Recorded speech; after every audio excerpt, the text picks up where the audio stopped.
和名目有缘，因误食仙草得以长生不死，但也深忍寒毒，千年下来，终究是压制不住。放开我！放开我！我告诉你们，小爷我可是神府的小少爷，回头我让爷爷把你们都剁了，喂狗！哎，小少爷，你就别喊了，喊破嗓子也没人救你。是老爷吩咐我们在你成人礼这天把你洗刷干净，送给灵儿小姐献上你的第一次。老头子是不是疯了呀？拿自己的亲孙子的处子之身送礼啊！哎，你要不要听听自己在说什么呀？老王头，小爷都给你们宰了，放开我！闭嘴！这是灵儿小姐，是我们四族背后的共主。小兔崽子，给我跪下！不许无礼！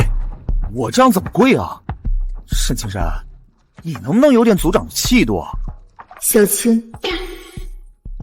小青，他就是这一世沈家送来的仆人吗？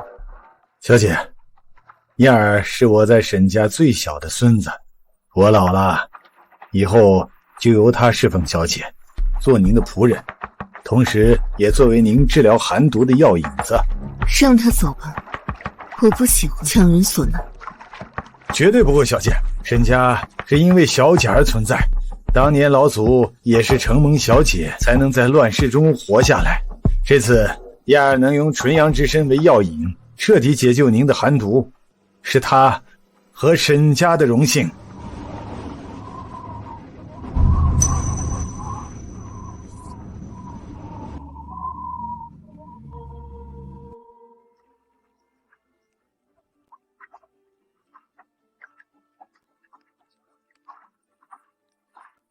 罢了，我已经要压制不住这千年寒气，如果外泄，必将生灵涂炭。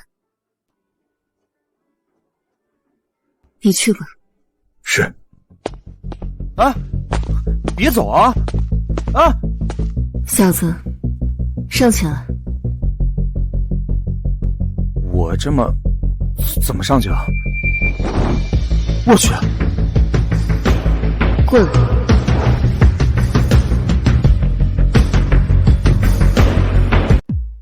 活了千年，该不会是什么老巫婆吧？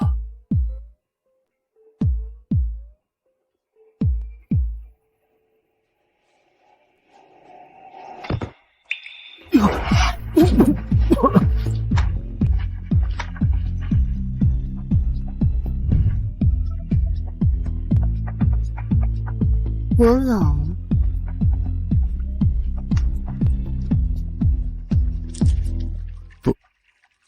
不老。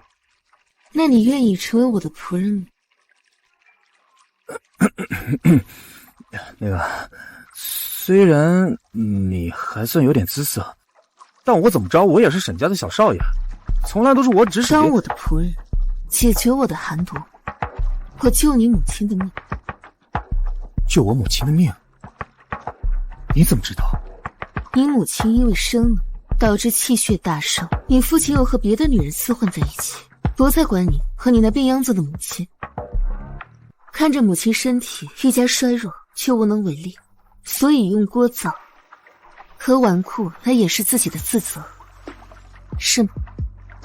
你滚！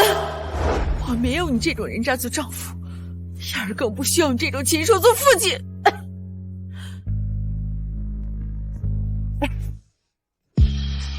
燕儿，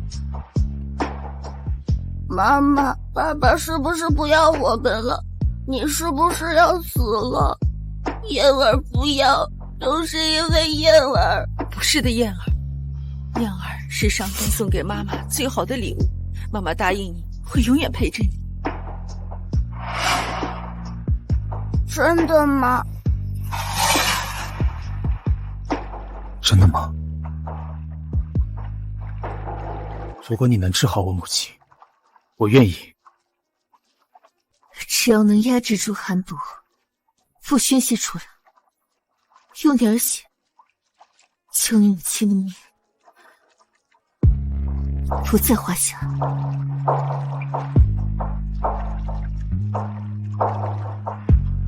来吧。小子，你会吗？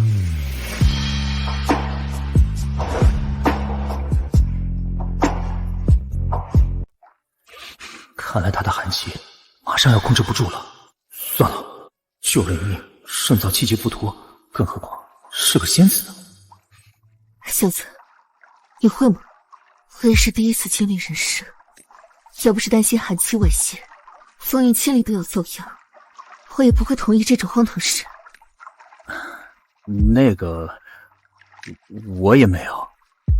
今天本来就是我的成人礼，不过没事儿，我们可以那个慢慢摸索，找找状态。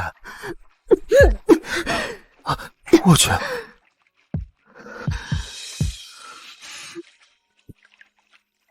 死马当活马医吧。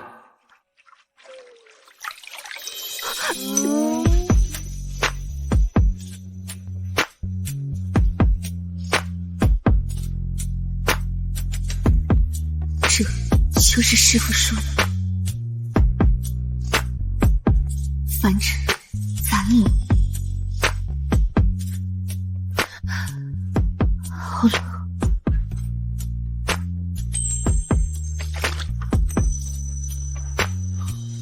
神仙姐姐，现在能温暖你的，可能只有我的体温了。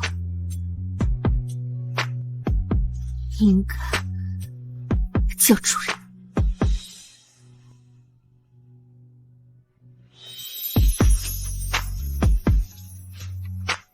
没想到千年不染红尘，现在却因尘世结了因果。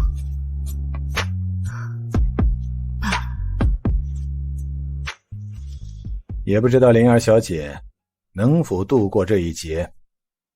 若是顺利，也算是我沈家的福报了。老爷，四族中有不少都早早转移了族人，好像巴不得灵儿小姐出事，连同我们沈家一同消失。那些忘恩负义的东西，我相信灵儿小姐，也相信叶儿。培养了千年，却想让我死吗？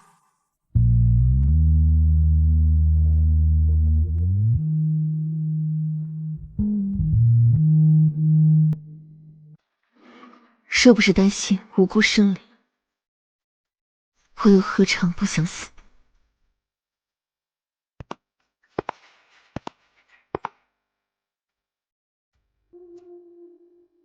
神仙姐姐，你怎么一直冷着脸？是寒毒还没解决掉吗？还是对我不太满意？管好你的嘴！虽然寒毒的危机已经解除，但我劝你还是把今晚的事情从脑海中抹掉。你只是沈家这一代遵守约定送来的仆从。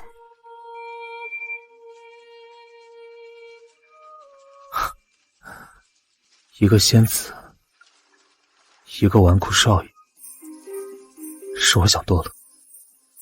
话说中了吗？你别误会，我只是想确认一下，我已经做到答应你的，你是不是该履行对我的承诺？你想让我当你的仆从，就先治好我母亲的病。答应你的，我会做到。好，等你什么时候把我母亲的病治好，我自然会侍奉在你这个神仙姐姐身边，当牛做马。好啊，以后叫主人。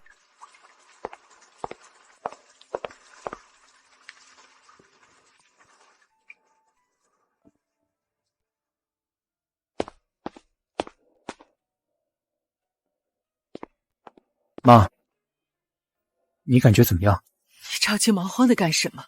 妈今天感觉好多了，你看是不是面色红润了许多？对不起妈，都是因为我，要不是因为我……我说什么呢？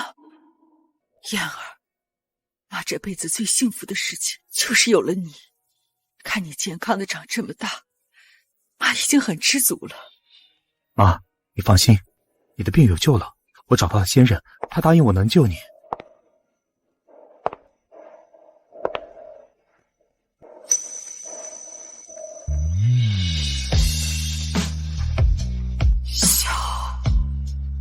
小姐，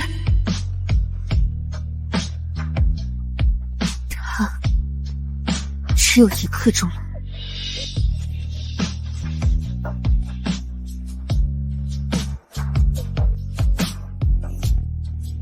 他只有1刻钟了。那你还等什么呢？救他呀！兑现承诺，这是你答应我的。燕儿，不得无礼。莲儿小姐，想到有生之年还能见小姐一面，奖励无憾了。我也没想到，当年那个偷跑上山，天天腻着找我玩的小姑娘，已经出落得手死文完了。您别取笑我了，时间在您脸上没有留下一丝痕迹，倒是我这身子。妈，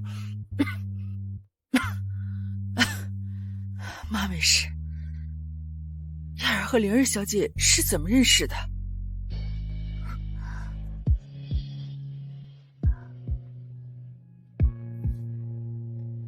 说起来，燕儿叫灵儿小姐一声老祖也不为过。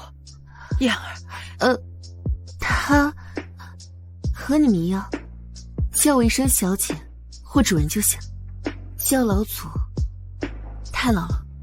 小姐，你长生千年，才识冠绝古今，但在男女之情上却像个小姑娘。不过这样我也放心了。1刻钟，快过了。我自会救他，你先出去吧。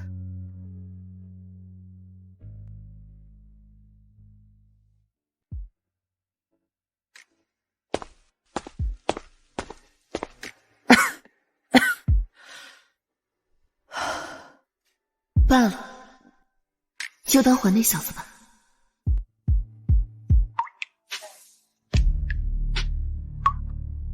妈妈，外面的人都说是我害得妈妈生病了，还说妈妈会死，会离开燕儿。傻孩子，妈妈先天体弱，就是有了燕儿，妈妈才坚持这么久呀。而且，死亡也不代表离开啊。那什么是离开啊？遗忘才是真正的离开。只要燕儿不忘了妈妈，妈妈就一直陪着燕儿。可是燕儿不想让妈妈死。这世界上的人都会死的，除了那位。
哎，那我能不能先去看看他？你母亲需要休息，那我去照顾他。你太聒噪了，她没法休息。你怎么救他？先发吧。把你割腕了，你不会骗我吧？闭嘴！哎，不是我就是好奇，我想问问你。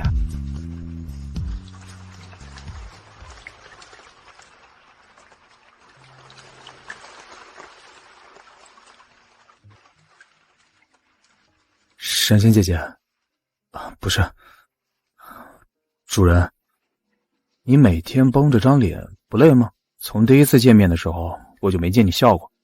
按理来说，像你这种不老不死的，应该没什么烦恼的吧？长生就是烦恼。为什么？看枭雄起落，文坛变迁，亲手扶持四祖，千年不败，不应该很爽吗？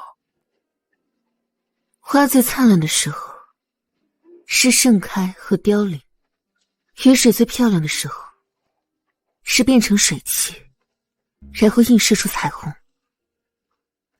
师长、亲人、仆从都曾绚烂的活着，然后死去。时间的长河没有放过任何人，却唯独把我困在这。所以因为离别，再加上寒毒的痛苦，死亡对我来说才是解脱。但师父告诉我，只有遇到命定的血气之人，我才能往生转世。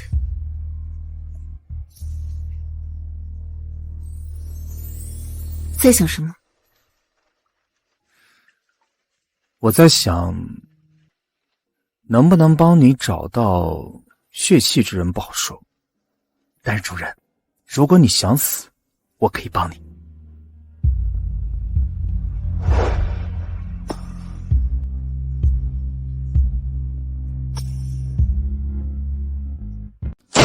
我亲爱的主人，快来吃爱心早餐了。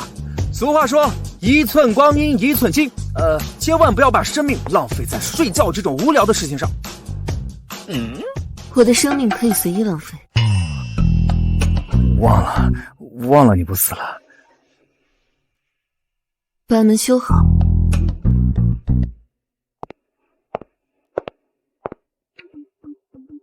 尝尝，我大早上特意跑了好几条街给你买的加浓豆汁儿，够劲儿。味道怪怪的。正常，越有味儿越正宗。尝尝快。这豆汁儿我放了18瓶特效豆芽，再加上3瓶防糖牛，就不信要不死你。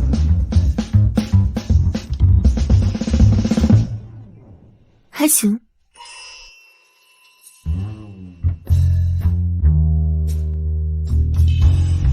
不应该啊。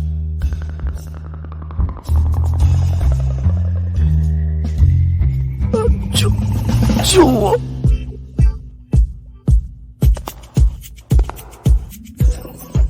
无情砍刀！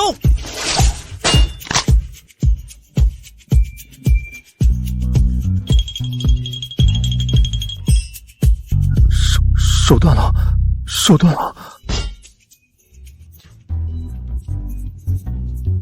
刀枪不入，炸死你！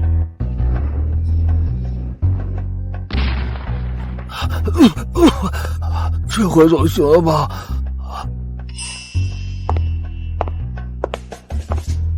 早饭好了吗？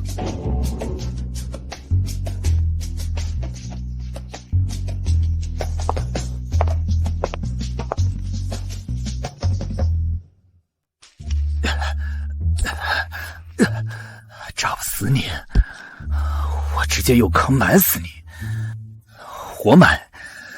这回一定弄死你！这么想弄死我？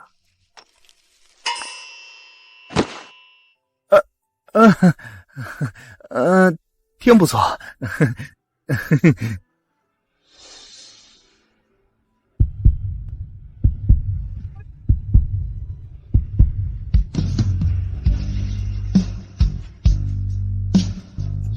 要是你是个普通人，我一定娶你。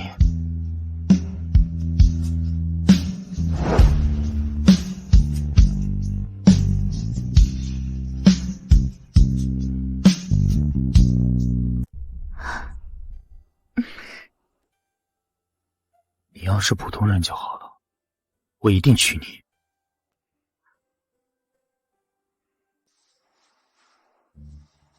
你应该叫我主人。发你去城西买豆汁，10分钟。怎么把心里的话说出来了？好，马上去。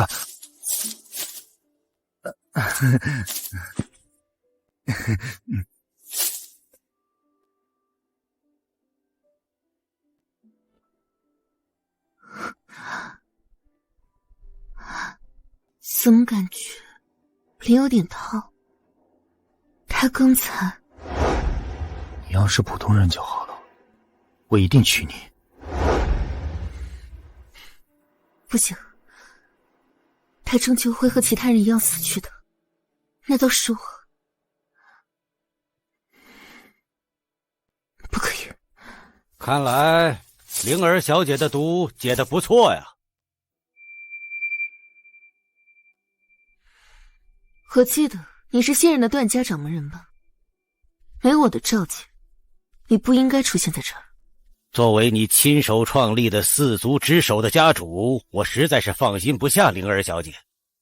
看来你不欢迎我。当初随手培养的4仙，终究不是铁桶一块，想反了吗？可惜呀，这次你没有选择我们段家的后代来解毒，我们才是4族里面最强、最配你的。晚辈，如果你还是那么多废话，就可以走了。别着急走啊，灵儿小姐。我这次来没有别的意思，就是想问小姐求点长生血，你应该不会拒绝我吧？如果你有让我流血，甚至死亡的能力，我可以成全你，但你没有。哈哈哈哈哈哈！哎，这是我从西洋搞的好玩意儿，据说火力很猛，就是不知道能不能让你如愿。我再给你个机会，给我长生之法，做我的女人，共掌4族，要不然放血。反派废话就是你，从古至今都这样。苏灵儿，他娘的，这是你逼我的！你敢！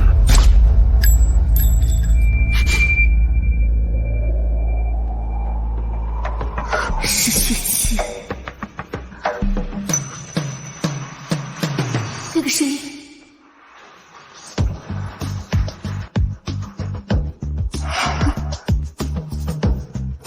都他妈出你了，哪还有豆汁儿啊？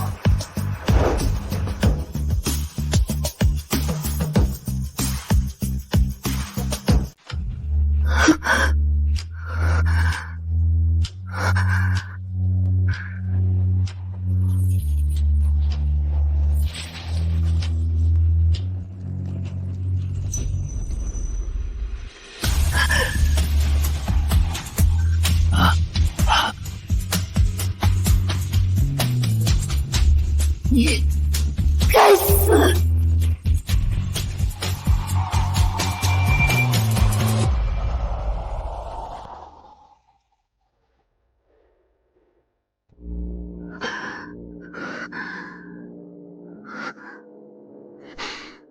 小东西，你不知道那枪根本伤不到我吗？看你背身，我还是不敢赌。我绞尽脑汁想杀你，那是为了贯彻你的心愿。别人可不能脏了你的衣角。我亲爱的主人，快来吃爱心早餐了！团长，我大早上特意跑了好几条街给你买加浓豆汁儿，这么想应付啊？这次我救不了你了。子弹从你胸膛穿过，打中了我却发现伤口无法愈合。你知道这意味着什么吗？该不会你是？我就是那位吧？你就是师傅说的血气之人。原来一直都是能杀死只有你的血。我长生的能力终于消散，变成一个普通人。但你说过的不到。灵儿，要是你是个普通人，我一定吃你。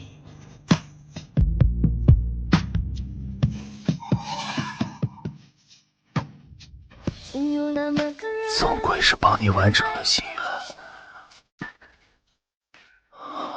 灵儿，我这一生也算是绚烂了。真的吗？如果你能治好我母亲，我愿意。现在能温暖你，可能只有我的天意。那你愿意成为我的仆人吗？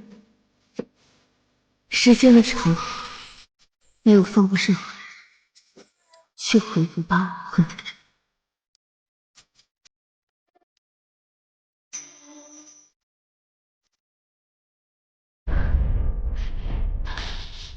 又丢下我一个人。花最灿烂的时候是盛开不凋零，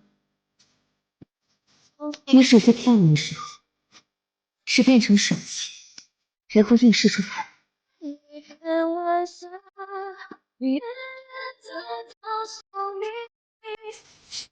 父亲，不管你出生在哪里，我一定可以找到你。下一世，我做你的妻。走过深渊的雨朵，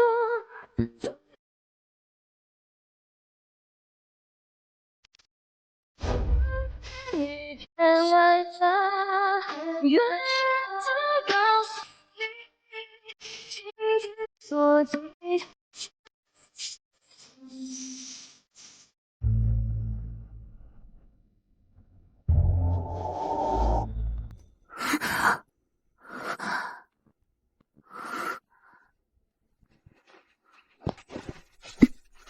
这是跟着血妻的指引，顺利重生了吗？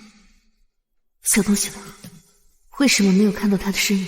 小姑娘，你可算醒了！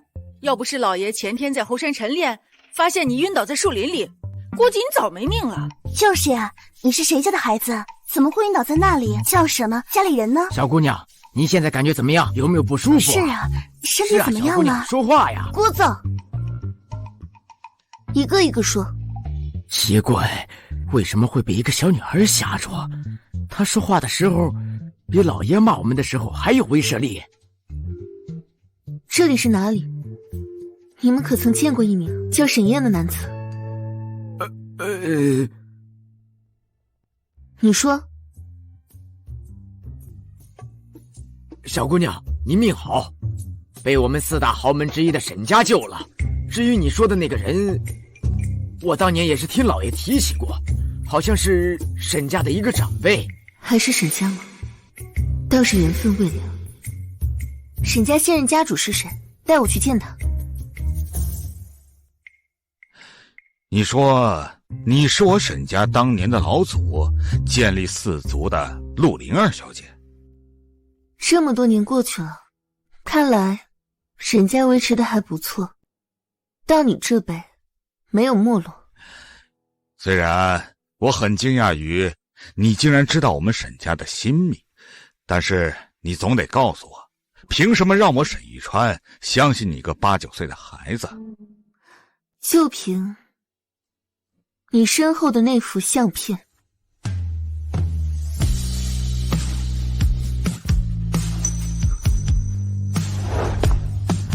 留个纪念呗，主人。万一哪天你要真被我弄死了，连个念想都没有。大概只能证明你死前认识我。那也是很有面的事儿。等会儿拍完照，记得给我签个名。来，看这儿，3、2、1，祝你早死。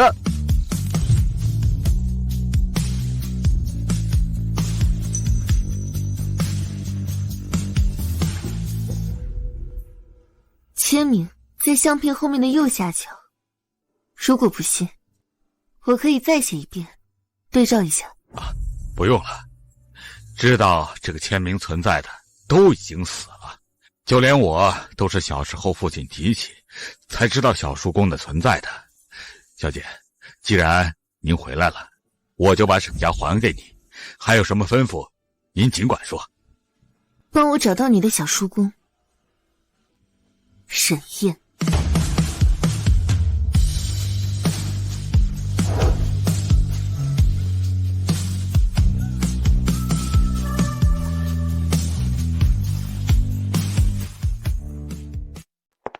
没想到灵儿小姐竟然可以循着轮回重生，真是天不亡我四族啊！但是小叔公他也转世回来了吗？我和他已经滴了血气，他肯定来了，但我醒来之后却没有感受到他。去，想说什么呢？少在这儿坏我们沈家名声啊！就是想骗钱去别的地方去，也不看看这是谁家。怎么回事？老爷，这位女士刚才突然出现在咱家门口，说什么？你说呀！说这孩子是大少爷的私生子。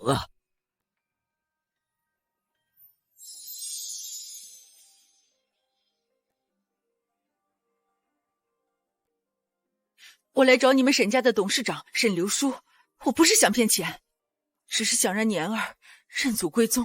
啊，进去说吧。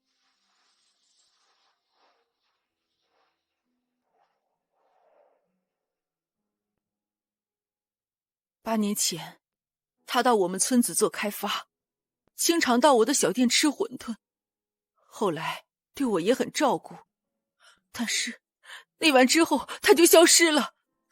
我本来带着年儿，没有想过找他，只是我现在的身体没剩几天了。一夜留情，就抛妻弃子。沈家现在的家教不错啊。如果这个孩子真是我们沈家的，你放心，我们绝对不会赖账的。去，把那个不孝子给我叫回来。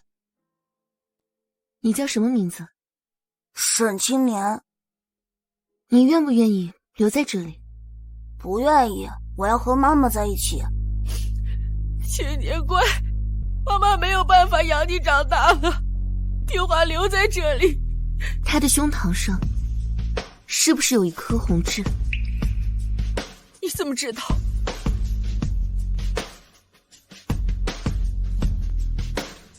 这一世我养你好不好？以后你可以叫我灵儿了。啊，灵儿小姐，难道她真的是？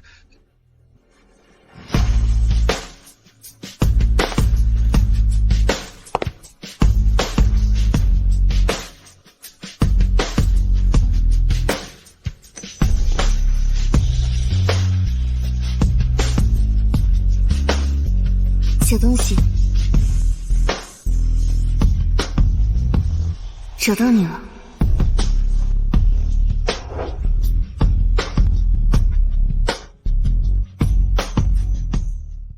他确实是沈家的血脉，以后就留在这里，还有他母亲的病。你放心，灵儿小姐，我们沈家一定会用最好的医疗资源。我不要留在这里，我要回家。那你不希望给你妈妈治病，陪着你吗？性格和以前一样。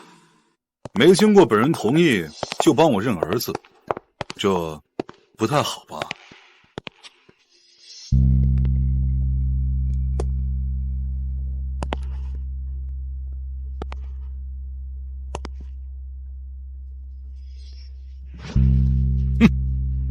兔崽子终于回来了，我们沈家怎么养了你这么个玩意儿？爸，这事儿我会处理好。当年的事儿都是你情我愿，现在过来闹，不太好吧？就是，谁还没年少轻狂过？揪着刘叔和你当年那点破事儿，不就是想要钱吗？玉川，这就是你的儿子吗？有点让人失望啊。这位姑娘，我不知道你是从哪里来的，但我奉劝你，大人的事情，小孩子。不孝子，叫主人。什么？你糊涂了吧，沈老爷子？你让刘叔管一个小孩子叫主人？跟着一起叫小姐就行。你到底是谁啊？你给老爷子下什么药了？当年培养创立你们四族的时候，倒是没想到后人失德的事情。我说我是你老祖，你信吗？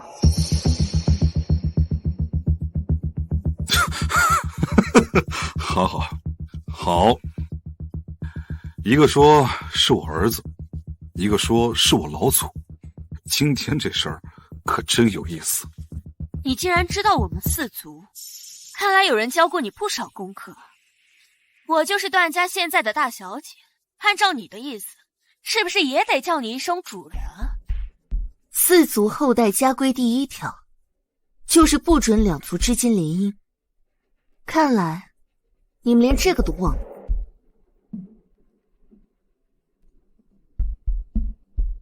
为什么一个不知道哪里来的小姑娘，竟然知道四族之间的隐秘家规？为什么老爷子如此炫大？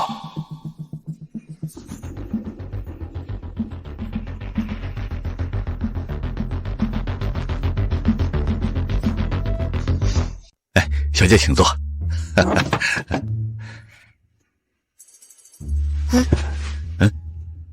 小东西，过来，坐这边。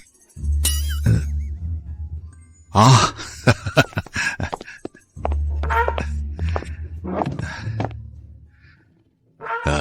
小姐，我是叫他孙子还是小叔啊？这是新的仪式，不用在意之前，各论各的就行。好嘞，青年啊，以后啊，你就是我们沈家的小少爷。妈妈呢，在这好好养病，陪着你，好不好啊？谢谢老爷子，只要年儿能快乐长大，我不用的。谢谢爷爷帮妈妈治病。宝贝，乖啊！哎，本来啊，你应该是我们沈家的媳妇儿，是我们这些年亏欠你们母子了。沈老爷子，你是看着我长大的，她是哪里来的野女人，就能当沈家的媳妇儿？就因为她带回来个野种，您不能这样。她的眼神怎么这么可怕？明明是个小女孩，为什么身上会有这么强的威严感？爸，林梦他们留在家里，我不反对，但四族的家规毕竟已经这么多年了，是不是不用这么墨守成规啊？况且我自己的婚姻还要经过这位姑娘的同意，是不是太荒谬了？就是啊，我们沈段两家门当户对，联姻之后就是强强联合啊！别，我们沈家可不敢，万一把自己喂到你们嘴里，以后想逃都难。爸，怎么会呢？四族的存在，只是当时一时兴起之念，本来应该互相扶持，但这些年却是有些走偏了。你身为沈家长子，既管不住自己的下半身，又负不起该负的责任。亲生儿子来了之后，未曾对其母子关心过一句，只顾着拿纯脑袋往段家钻。你当真这么低智吗？还是说另有所想？这位姑娘，我现在还没确认你的身份，你最好……兔崽子，你是真脑子不好啊！我都说了，叫小姐。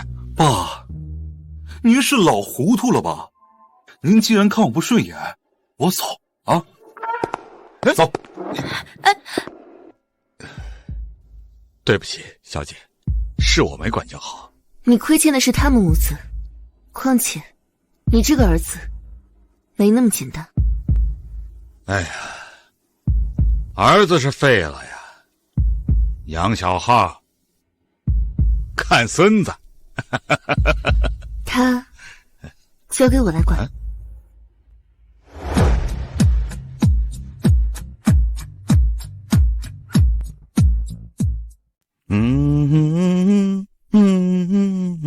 老爷，老爷，小少爷又挨收拾了。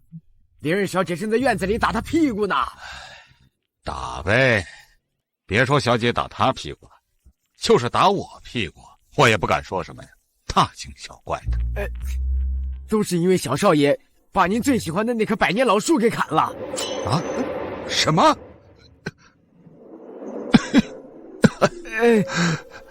小东西，下回还敢不敢了？还敢不敢了？敢！你也没比我大2岁，我凭什么听你的？你没听过听老婆话父亲家吗？我才不娶你这个母老虎呢！放开我！放开我！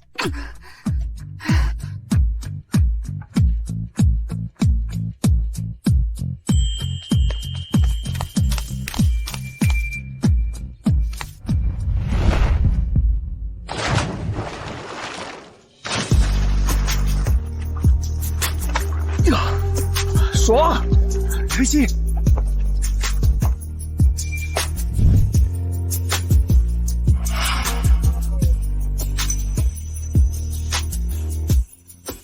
沈少爷好体力，昨天晚上一夜未归，还有精力来游泳。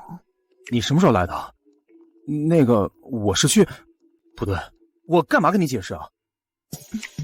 有性格，连解释都不给。我警告你啊，我现在已经是成年人了，我有我自己选择时间的权利，你不能再像管小孩一样管我了。小东西，交付要趁早，我也盼着你的成年礼呢。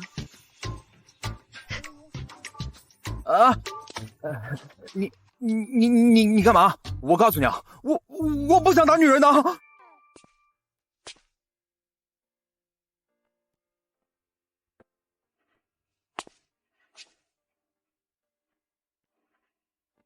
妈，明天就是你儿子成年礼了，可惜你没能看到。我现在很好，虽然您临终前让我一定要听那个陆灵儿的，但我是绝对不会娶那个野蛮人的。我要娶我梦里的神仙姐姐，比她温柔多了。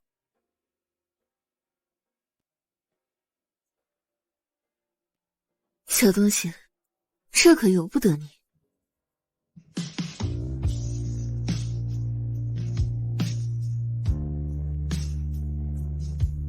放开，放我下来！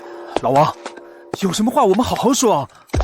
放开！哎呀，放开少爷，你就别挣扎了。要我说，你就是身在福中不知福。莲儿小姐看上你，那是你的福分。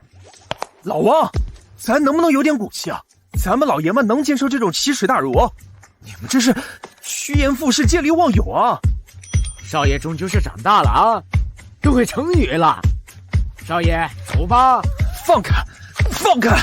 你们是聋了吗？本少爷让你们放开我！老头子，你真就把你孙子这么卖了？灵儿小姐在来沈家的第一天就说，要是找到你啊，就把你当老公养，还说呀，这是很久以前你们约定好的，今天正好你成人礼，顺便就把这事办了得了。加油，小子！啊，少爷，加油！滚！我一个新时代青年，能听包办婚姻那套？你当然不用听包办婚姻的。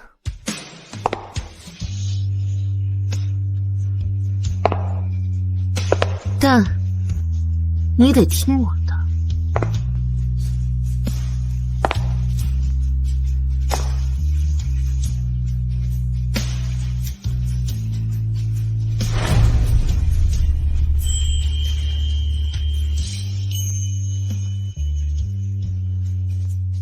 小东西，我很丑吗？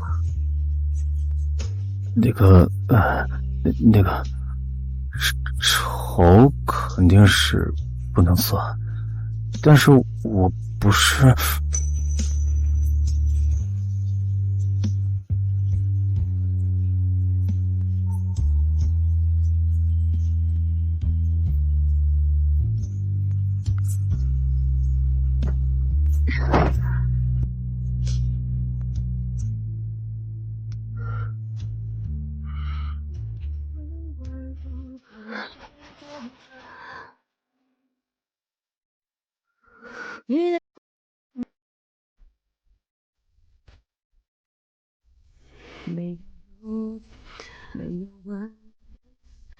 来吧，本少爷认了，就算你得不到我的身体，也得不到我的心。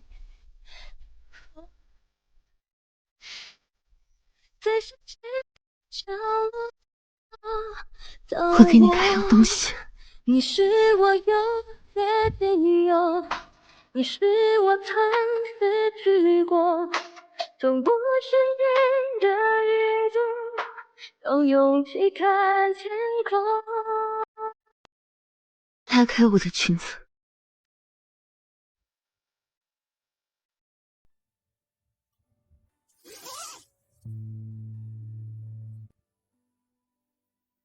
这2颗红痣，就是我们百年的约定。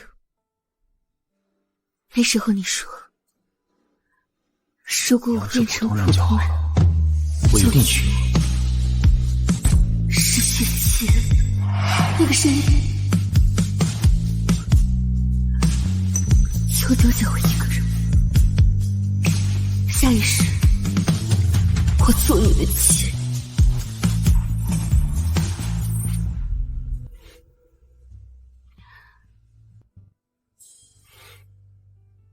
所以，这辈子你只能娶我为妻，否则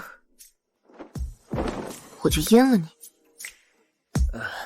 那个，虽然从小你的身份就很神秘，现在还有个100年之约，但我真的不能娶你，因为我心里好像有喜欢的人了。我叫她神仙姐姐。其实，她就是在我梦里经常梦到的一个人。我知道她很美，但却看不清样貌。但我心里明确的知道，她是我喜欢的人。好不容易这一世，决定像普通女孩一样敢爱敢恨，没想到遇到最大的情敌，竟是自己的上一世。那我和她，是不是一样漂亮？那个，应该是吧，但他肯定没你凶啊。年轻人做点春风得意的梦，我能理解。你继续好好喜欢你的神仙姐姐就行，我不知错。真的？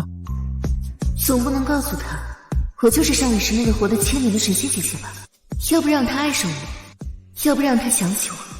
但这之前，我们做个平等协议，你只有这一次选择的机会。什么？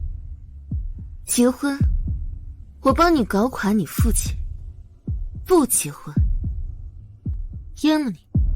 啊？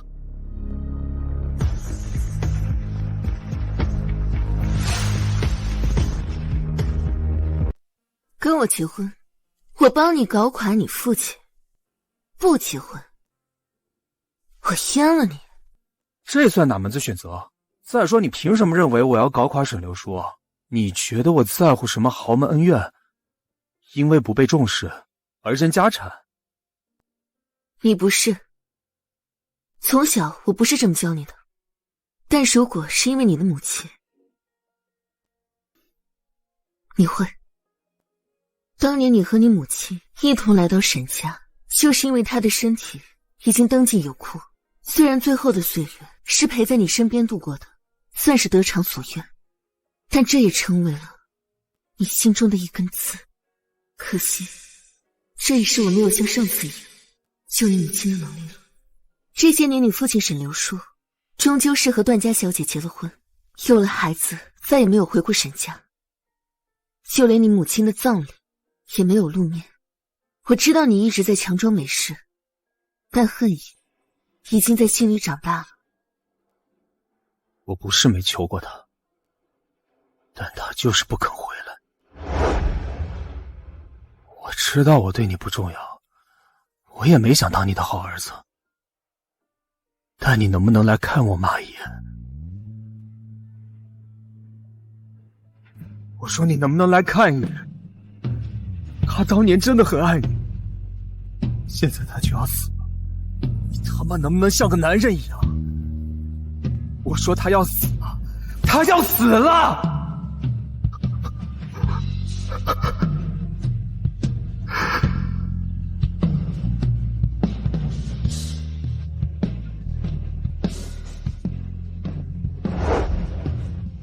所以你一直用自己欢哭的样子来掩饰痛苦。我也想报复他，但慢慢久了，好像习惯了吧。不可以，我说我不同意你的习惯，不要让别人伤害你。如果已经有了，就让它消失。我婶不做的事情，没人可以这么理直气壮。从小到大，为什么要对我那么好？就只是想和我结婚吗？有没有别的企图？企图？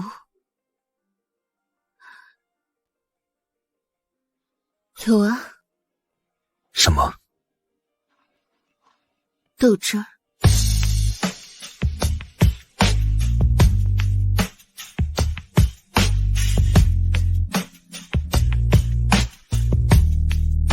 第一条，以后叫我灵儿，而且不能允许别人叫我灵儿。第二条，每天早上我都要喝到最新鲜的豆汁儿，你亲自买的。第三条，不许夜不归宿，不许抽烟酗酒，不许出轨违法，每天都要洗澡，袜子一天一换，内裤不能翻面穿，不许。哎，停！灵儿，我领的是结婚证还是卖身契啊？也太没人性了！我告诉你，你要是把我逼急了，你信不信我立马让你变二婚小少妇？你的结婚证变不了离婚证，它只能变成死亡证明。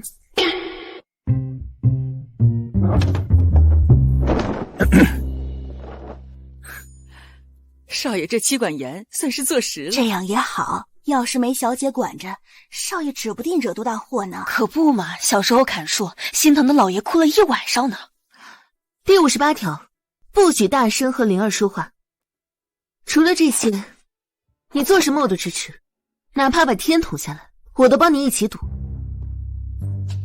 那个灵儿，我现在已经成年了，你不能靠压迫来管理男人，你得讲理，你得真的让我服气，懂吗？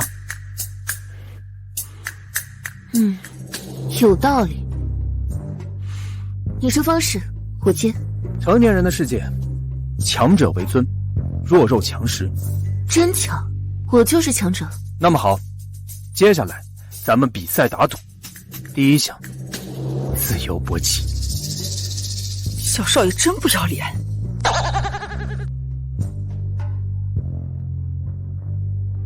听说当年那个小姑娘和青年领了结婚证了，你们段家的消息准不准啊？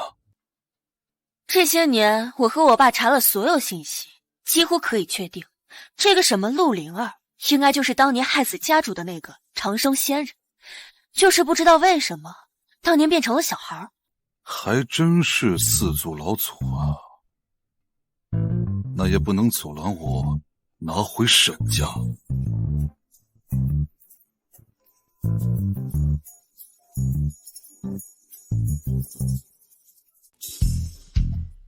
陆灵儿，这么些年我屁股不知道被你打过多少次，这次到你了。青年，你确定要比这个？怎么样，怕了吧？今天为夫就给你演示一下什么叫做男人的雄风。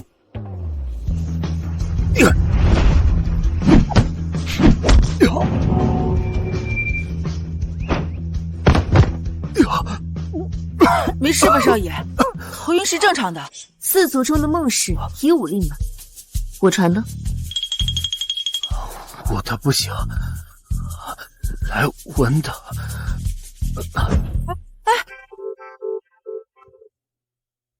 这幅字帖我从小临摹了上千遍，足以以假乱真。你确定要写这幅字？怎么，大家的字你没看过吧？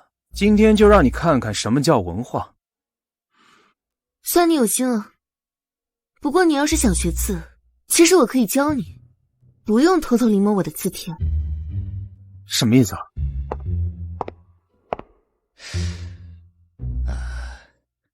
这印上的字，你就从来没看过？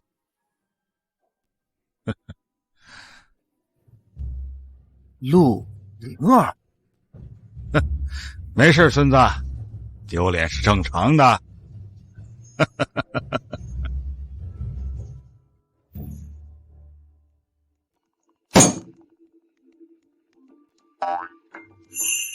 没办法，这是你逼我使出必杀技的拼酒量。不是小子，你这厚脸皮到底继承的谁呀？跟一个女生拼喝酒，你怎么好意思？你拿得出手的就这点不良嗜好了。你别管，这次我赌上尊严，再输我认了。不用了，我认输。跟别人喝可能千杯不醉，但和你喝一杯就倒，这我控制不了。你赢了。沈青年，你真畜生！我答应你，这家规我认了。厉害，果然真诚才是永远的必杀技。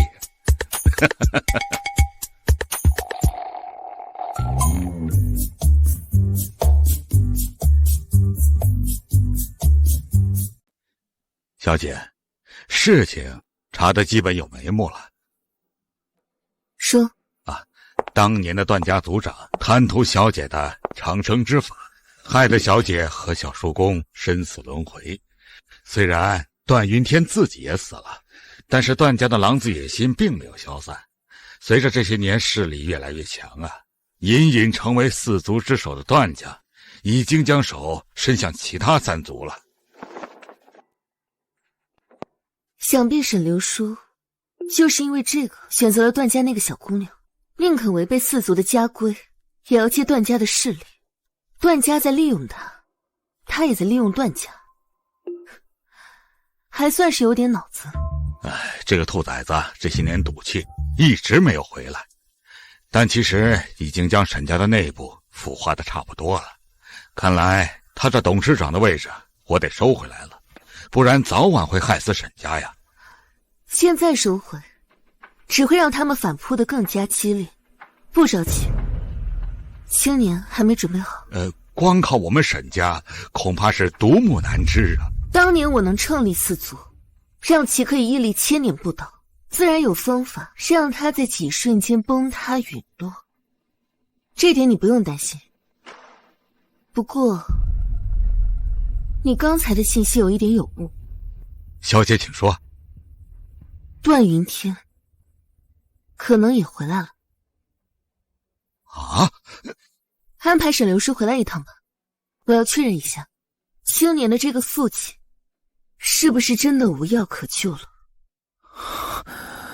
不可能，我绝对不会见他，绝对不会，我这辈子都不会见他。果然还是伤害得太深了吗？别怕，别逃避心中的恐惧。如果他是你的痛苦根源，那就让他消失就好了。头痛，好像有什么。下雨，3，也有一个人这样摸着我的头。还有，走吧，该回去了。你想起来了？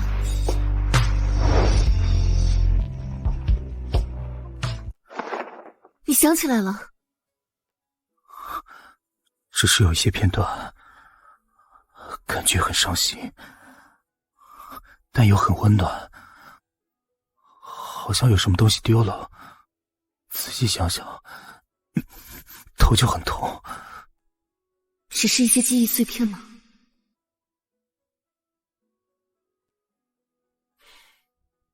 慢慢来，会找到的。早点休息吧。我能不能在你这儿睡？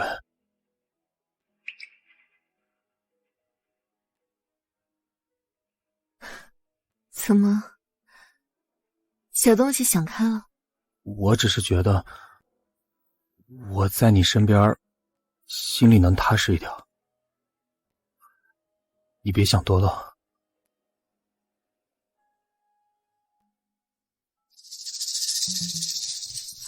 你要不要防备我这么足啊？既然是协议结婚，我当然要守身如玉。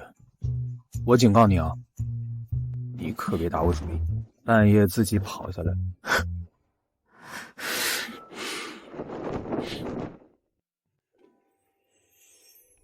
这么大了，还是改不了梦游的毛病吗？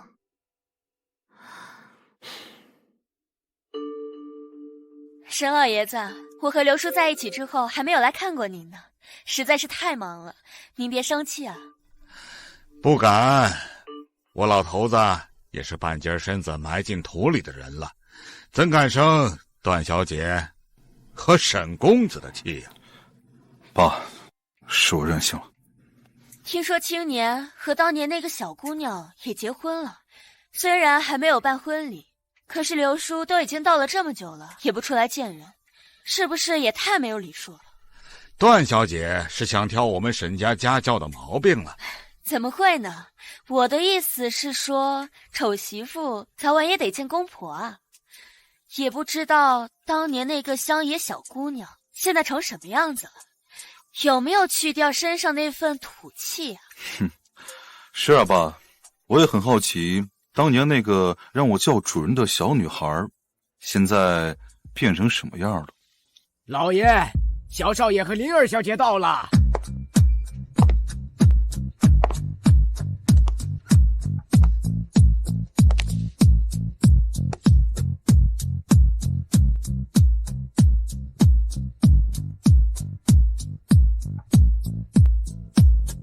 不好意思，来往。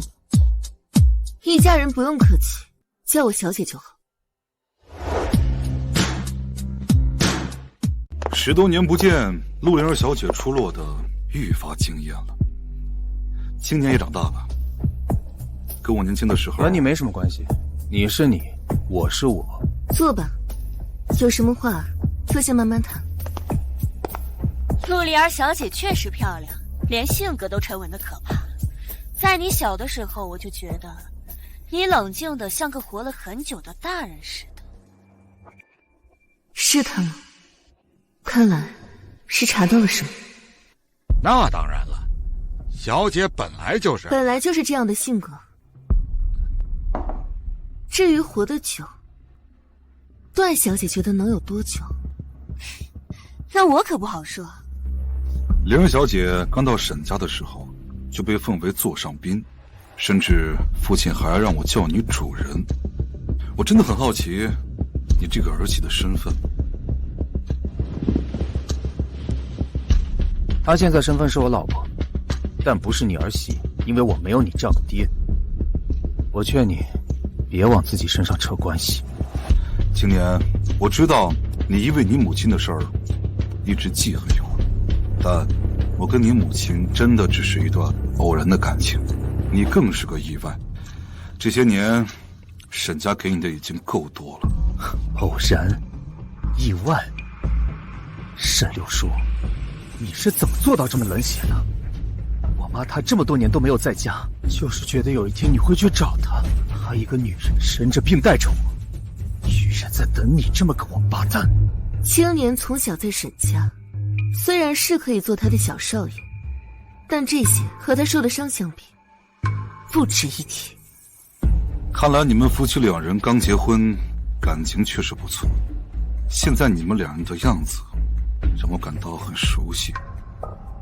爸，你看他们两个像不像你书房墙上相框里的那两个人？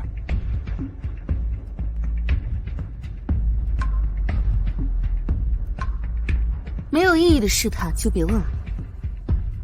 雨辰，你这个儿子确实还算有脑子，但我也确认没救了。我知道这些就够了。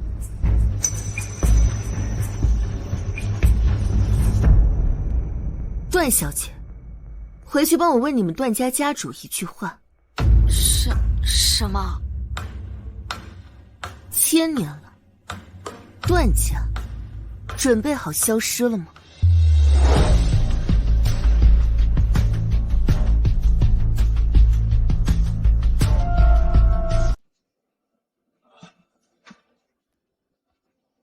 这小姐也不知道是怎么想的，非说先不办婚礼，简单办个晚宴就行了。就是啊，不过也好，咱家少爷那样，确实不适合太过张扬。说的也有道理啊，这丢人了。大家看，新人来了，新人来了。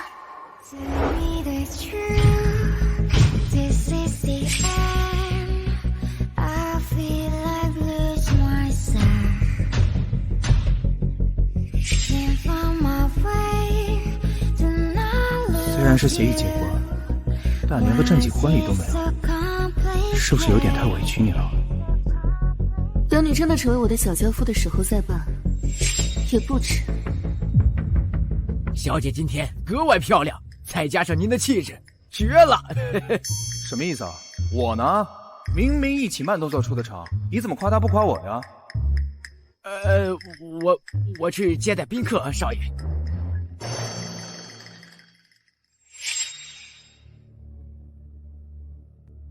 你来干什么？青年啊，我是沈家长子，你是我的儿子，这父亲参加儿子的结婚晚宴，这不正常吗？就是，说起来我还是你们小妈呢。正好灵儿小姐托我问的话，我转告家主。如何？家主说，若是100年前的灵儿仙子让我们段家消失，那倒没问题。可我记得，仙子和那小子一起死了呀。果然。好了，话给你们带到了。灵儿小姐，正好给你们介绍一下，这位是顾家小少爷顾行之。陆灵儿小姐，听说您的身份不一般呢。今天一看，这身材和样貌果然不一般。再乱看，把你眼挖了。不用介绍了，我媳妇儿对认识你没兴趣。陆灵儿小姐，我是孟家孟良，很高兴认识你。不错，你很好。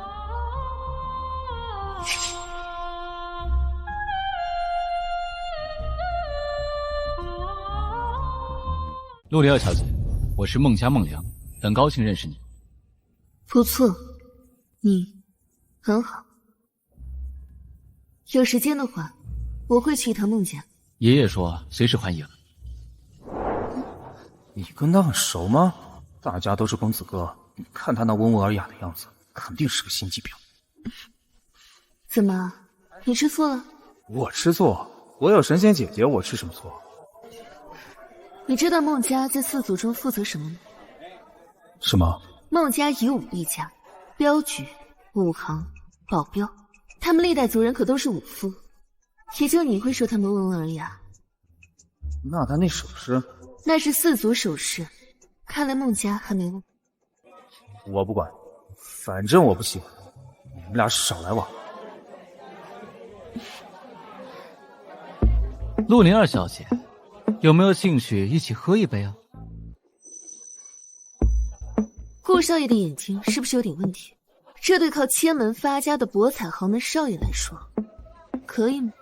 看来陆灵儿小姐对4族真的很了解，不知道有没有这个机会，让我对陆灵儿小姐深入了解一下。感受到了吗？感受什么？有人生气了。不知道陆灵儿小姐生气是什么样子的？不是我，是某人吃醋了。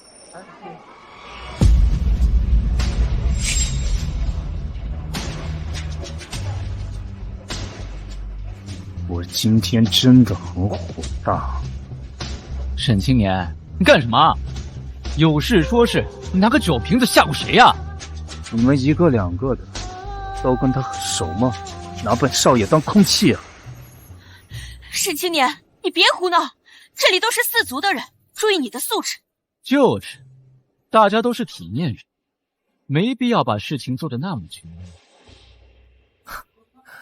不好意思啊，什么素质的、理念的，本少爷根本不在乎，因为本少爷啊是纨绔。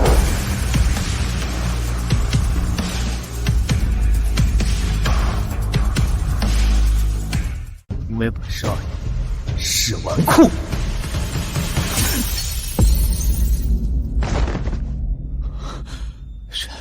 沈青年，你竟然真敢打我！都是四族少爷，你他妈真敢打我！打你怎么了？敢骚扰、欺负、惹我老婆不开心的，我见一个开一个。沈青年，你就是个私生子，你根本不配做四族少爷，你他妈就是个市井流氓！流氓就比少爷差呀？流氓也能打得你叫爹？你干什么？叫啊叫啊！你不是喜欢叫吗？今天你不叫声爸爸，小爷我弄不死你！叫啊叫啊叫！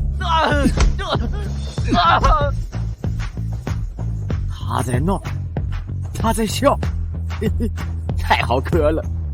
小姐，用不用找人帮一帮青年呢？啊！别打了，别打了，我错了，爸爸，我错了。我告诉你，收起豪门少爷那一套，要求我沈青年，今天让你们来就是给你们面子。要是以后再有人敢欺负我老婆，就是亲爹我也给你打出去。思思，先把段小少爷送回去吧。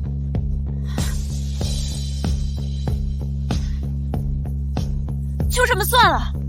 还能怎么样？你看这小子都被打成我孙子了。走。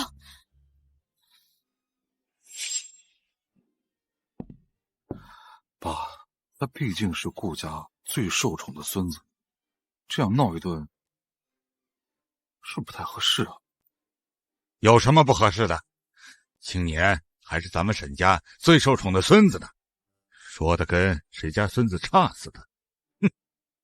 顾家要是还有什么意见，大可以来找我，我一并承下来。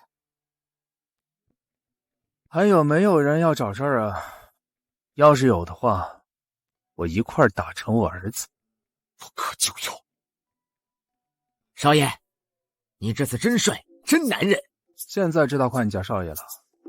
好了，这场闹剧就到这了，我还有点别的事情要忙。走吧。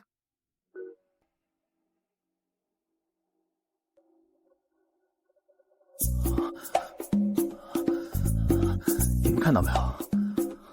刚和我结婚就和别的男人不守妇道。少爷，您今天这发色，有点绿啊。滚！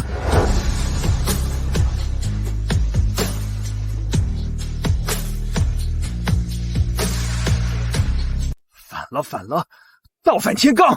说不让我夜不归宿，他自己和别的男人出去。你看他回来，我不打死他，我要家暴他！你要家暴谁啊？陆灵儿，你现在是个有夫之妇，你不觉得自己很过分吗？不觉得。你懂不懂什么叫做妇道？妇道！懂了，无能丈夫约束妻子的一个名词而已。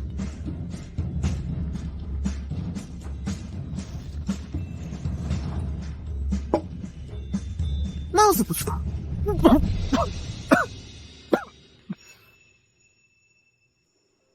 那个，小姐已经去过孟家了吧？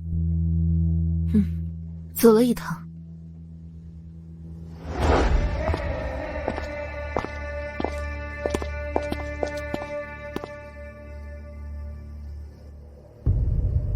陆灵儿小姐，你说你是四祖老祖，未免太过于惊世骇俗了。我孟家千年来对老祖的忠诚度从来没有变过，但我们需要证明。我知道，孟家作为当年的武堂，有你们自己的规矩。感谢灵儿小姐理解。来人！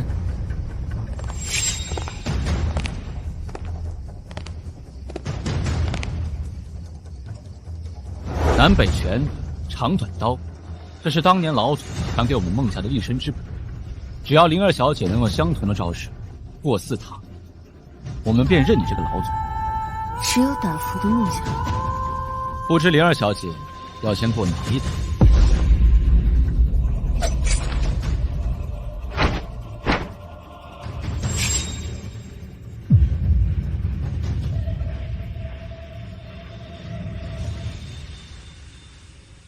一起来吧。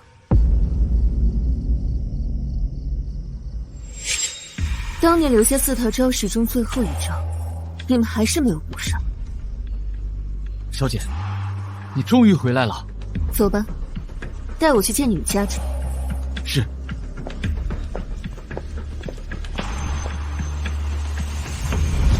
所以你告诉我，你一晚上把孟家挑穿了？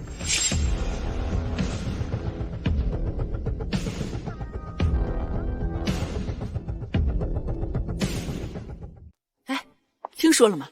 今天沈氏突然空降了新的总经理，听说是老董事长直接任命的，地位仅次于副董沈流书。哎，你们两个干嘛呢？赶紧走，快点儿！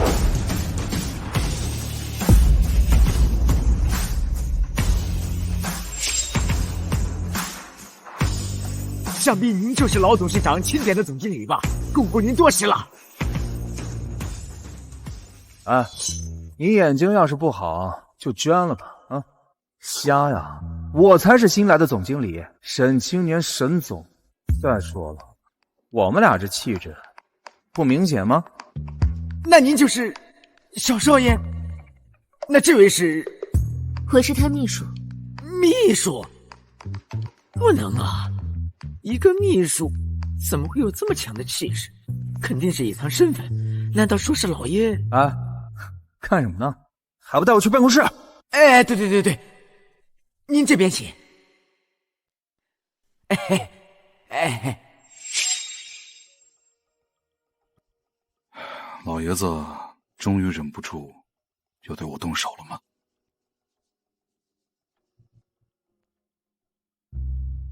哎呀，还不错呀。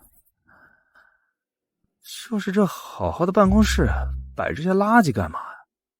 哎呦，小少爷，这要是垃圾的话，那就没有好东西了。这可是咱们沈家拍卖行收来的狠货，全都价值不菲啊！这些垃圾也这么值钱？是。那我小时候砸的那些得多少钱啊？小兔崽子，拿我的龙纹琉璃瓶当夜壶就算了，乾隆爷的摆玉盘你当飞盘玩，现在又砸了我的青花瓶，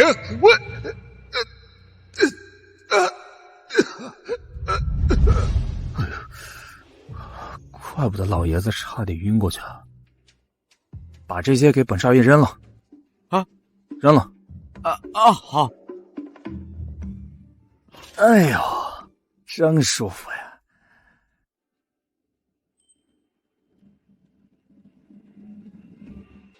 哎，那个，坐。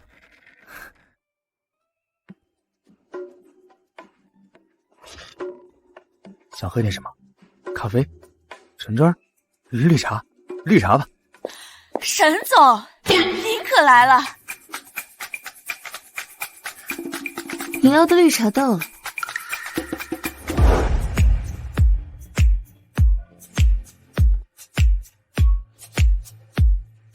沈少爷，好久不见，都想死人家了。来，让我抱抱。啊，停 ，stop！ 你这一抱，我半条命就废了。哎呀，嫂子，你也在呀？我叫柳燕，好久没见少爷了，有一点点小激动。你不会生气吧？看来你跟沈青年很熟啊。那何止是熟啊！当初少爷啊，每次半夜偷跑出来喝酒啊，都是我定的台子，方圆百里好玩的场子，我带少爷啊玩了个遍。原来沈氏还有陪玩这个任务，怪不得沈青年老喜欢半夜跑出去，彻夜不归。哎，别乱说呀！我找他只是那个买个单报个销而已。我是清白的，我从小到大最讨厌那种花花绿绿的场所。我的梦想是 KTV 里只唱歌，只洗澡不按摩。那是，少爷每次出来喝酒都清淡的很，是闷头喝酒，天天把自己灌得宿醉，也不跟人说话。你说这年纪轻轻，哪来这么多烦心事儿啊？是啊，结婚之前我不管你，之后要是管不住自己，好。嫂子，要我说啊，男人呢就不能管得这么严，握得越紧啊，那跑得越快，得用方法。你很懂男人啊？那没有，我只是谈得多了，略有点经验而已。就是他就是一个沈氏拍卖行收货的。沈青年，滚出去！好嘞。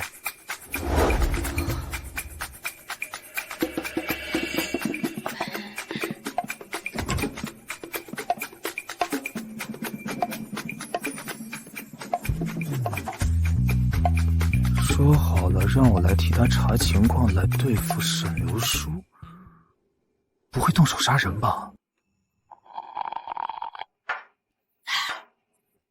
男人啊，有时候啊是种指令性动物，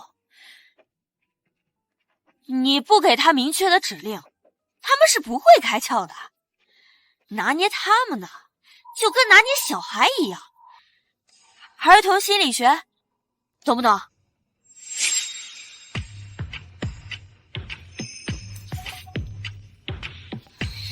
哎呦，你得夸他，鼓励他。有时候你越是往什么地方表扬他，他们呢越是往什么地方去疯狂的表现。那要是没什么可夸的呢？啊，那这样的有什么必要？也是。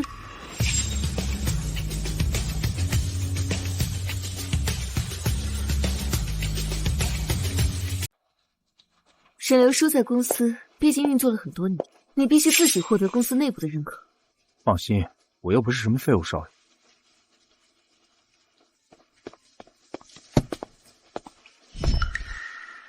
你怎么来了？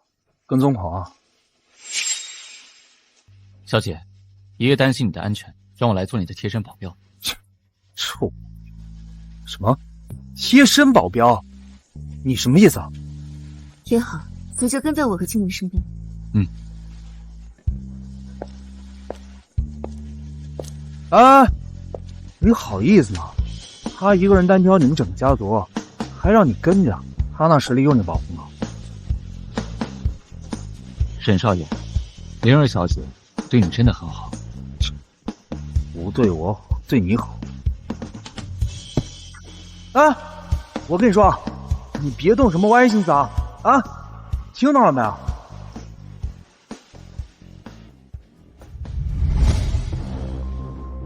公司高层的早餐会，不请我这个当总经理的，不合适吧？哼，给大家介绍一下，这是我那个不成器的儿子。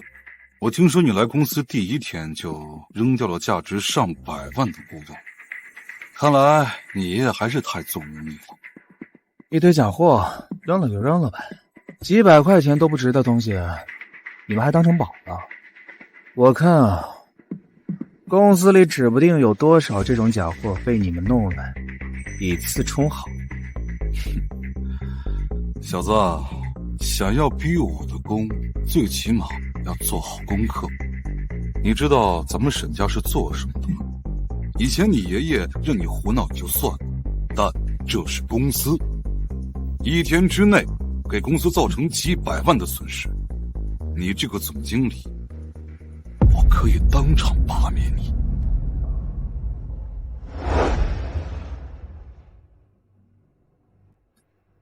小姐，让他一个人去能行吗？沈流叔可不是那么好对付的。你不是不喜欢青年吗？我是不喜欢他那一副吊儿郎当的样子。沈家作为古董世家，沈流叔更是家族中的翘楚，就凭那个小子，那也得看师傅是谁。沈流叔的师傅是他父亲，但青年可是我从小去手调教的，别人不了解，他可不是普通的纨绔。既然这样，那小爷我好好给你们上一课。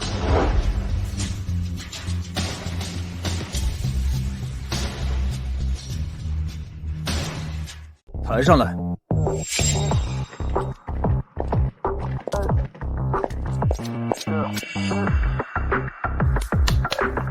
哎呀，沈少爷，人家可是到废品回收站一样一样的找回来，你知道那有多累多臭吗？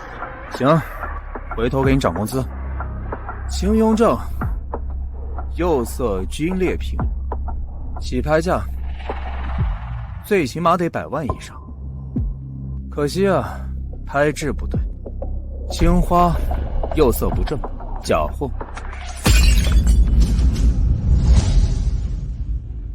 沈家是做古董起家的，还帮国家找回过很多文物。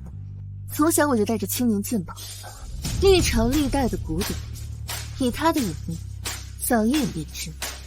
哪怕后人不知道的那些工艺点，我都教了你。古董专家，在他面前就是个笑话。这个起拍价同样100万以上，但平底拼接民国仿制也是假货。这什么？青铜器小件，科技与狠活，宣德炉，假的。圣德，假的，假的，假的，假的，也是假的。拿破烂当宝贝，是咱们沈家的什么优良传统吗？仅凭一眼就能断朝代、辨真假，这份眼力比沈氏古董的那些老家伙还要老辣呀！都说小少爷是个纨绔，竟然有如此能力，这简直就是天才啊！哦，对了，沈副董，我这儿还有一份文件，这里面记着这些年沈家收的货单。你说，这里边有多少像这样的废品？又值多少钱？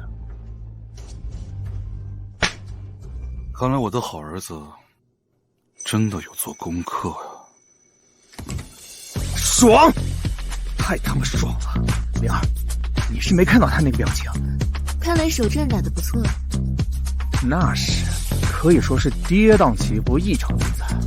这沈流叔啊，估计最近什么都不用干了，就那文件就够他忙一阵了。先牵制一下他的精力，毕竟段家才是最大的麻烦。小姐，段家可不像沈流叔那么好对付。自然。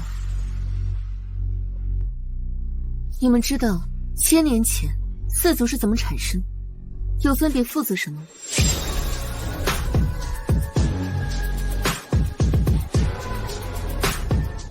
当年我误食灵草，成为不死之身。下山之后，遇到一处村子，发生了鼠疫，救下了4个孩子。现在正是战乱，又有了天灾，哪怕是苟活于世，也没那么容易。你们可愿意跟随于我？我们愿意。今日我便赐姓给你：段、顾、孟、沈，了你们凡身之义情，传你们立世之根本。之后你们奉我为主，叫我小姐便是。拜见小姐。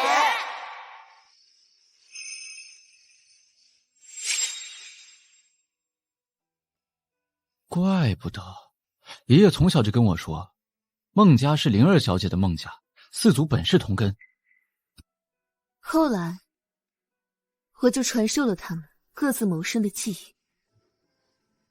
我传你医术，生活即是，救命以谋生而已，不可贪恋钱财。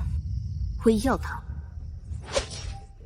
传你弑己之术，权谋之计，不可祸害世人，只求取之于你，用之于你。回千堂，传你45诀，强身健体，保家卫民，不可惜剑力，失骨气。回武堂，我传你伤骨之术，见世人之瑰宝，传100年之风华。回古堂，靠这些，你们家族子嗣自然可以延绵万世。但若让我知道，你们用我之所传危害世人，我会亲自收回你们的所有，包括生命。后来我把药方传给了药堂，解决了疫病，就回到山里了。小姐，现在的段国两家可不是当年的他们了。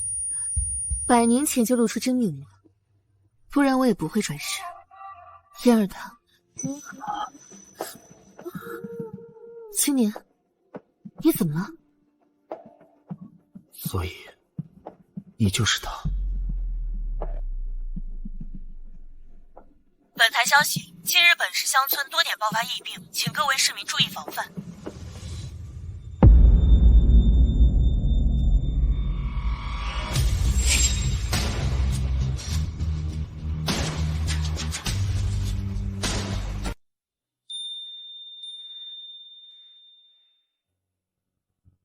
灵儿，你醒了，好些了吗？所以，我脑海中的神仙姐姐，就是你。小东西，才知道啊。今天听你讲的那些，我实在想不出来还有谁，可以在我脑海之中留下那样的感觉。其实这些都是麻烦的方法。面对喜欢的男人呢，那得强势的拿下他，先睡了他，再说服他。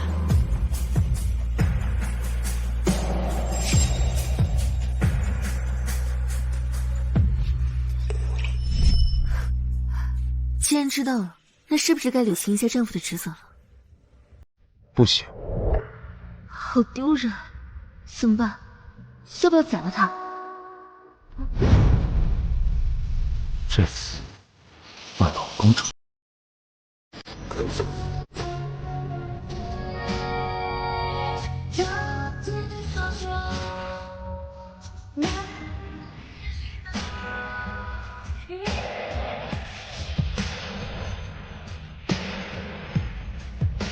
师父，你错了，爱不是凡尘杂念，爱是生命的赞歌。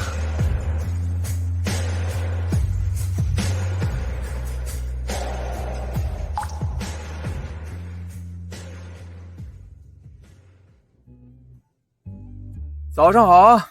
昨天晚上我们实在是太累了，稍微多睡了一会儿。臭小子，早点让爷爷抱上重孙子啊！小姐，你让我查的鼠疫有消息了，确实有些蹊跷，像是一夜之间突然发生的，和您描述当年的情况很像。段家呢？今天是4族拍卖会，只有4族成员才能参加，段家家主也会参加。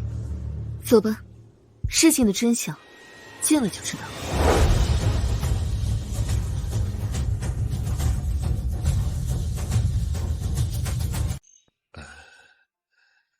小姐，还用等他吗？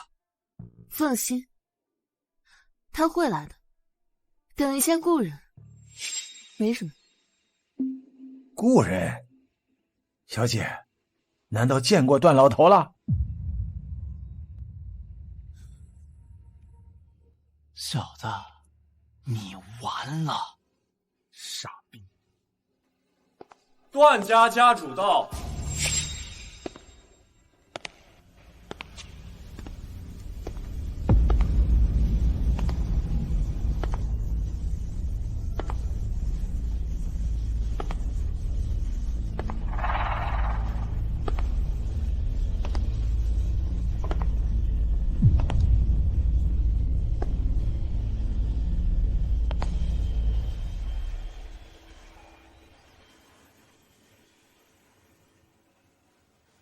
陆灵儿小姐别来无恙啊。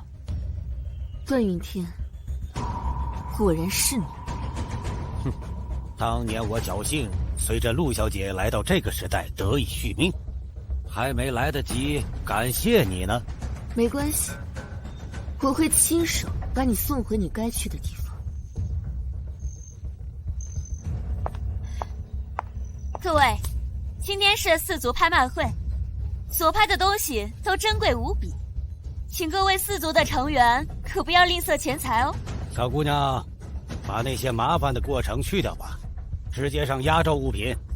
想必各位今天也都是为那个来的吧？好，那就开门见山。接下来拍卖的是四族搜罗了1000年才得到的一株灵草。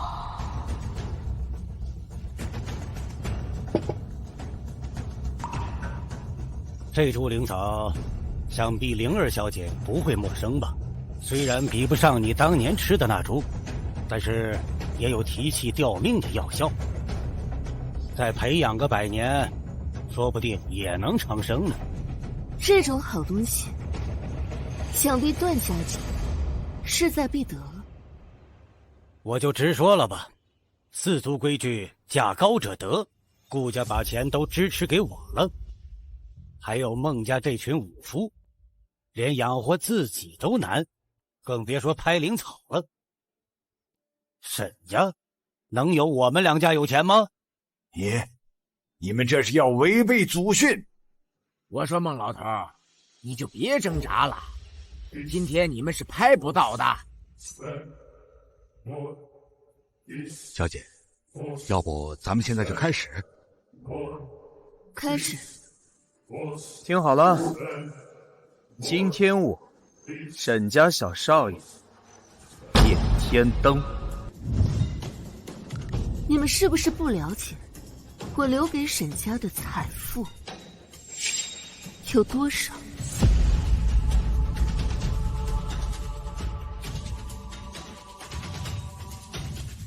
今天我沈家小少爷点天灯。沈小少爷，你知道点天灯什么意思吗？除了这株灵草，包括没有拿出来的，你都要买单。你想把你沈家都败光吗？这就不麻烦段家主操心了。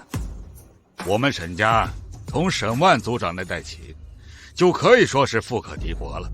只不过资金一直都遵从小姐的意愿，用于买回流落在外的文物而已。那也不可能加起来比我们2家还多。我们顾家的娱乐业和段家的药业，在四族中那是最赚钱的。但沈家能调动的资金却是最多的。没办法，做古董啊，全是人脉，就是有钱。既然这样，那今天的四族拍卖会的所有物品，包括灵草，都归沈家所有。灵儿小姐真是技高一筹啊，1000年伏笔不能小看呢。段云天，外面的那场疫病和你段家什么关系？灵儿小姐要是好奇，去我段家药品开发中心看一下，不就知道了吗？陈玉川，你好好享受现在首富的位置，过2天，你就不是了。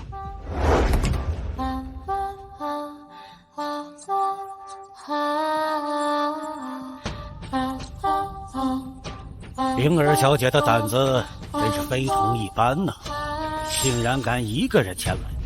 你不会忘记你现在已经没有长生不死之身了吗？段云天，疫病是你做的。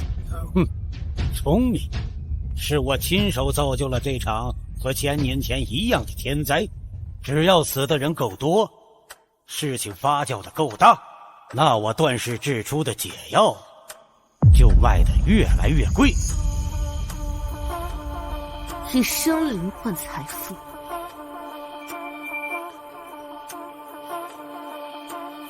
该死！我已经死过了，是你亲手杀死的，但是我也杀了你一次。还有沈家那个小子，那株灵草买不到就买不到，我现在觉得你有可能比那株灵草有用。灵儿小姐，现在准备好放血了吗？哼，刘叔思思，给他放血。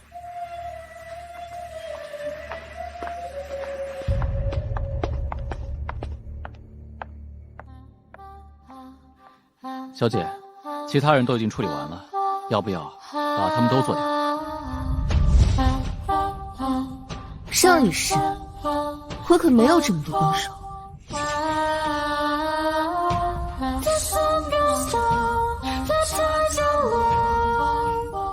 原来你是有帮手啊，我还以为你还像100年前一样有种呢。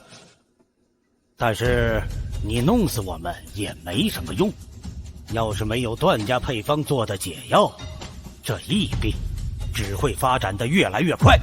段云天，你以为用我给你们族内的配方，还能跟着1000年后的疫病？你错了，最多只能控制，不能痊愈。告诉我第一发病，你这条命，我给你记住。就算你知道了，又能怎么样？你现在已经没有了长生血，但靠我段家的解药还能控制。你最好能控制。啊，等一下，不能弄死他们，打一顿没事吧？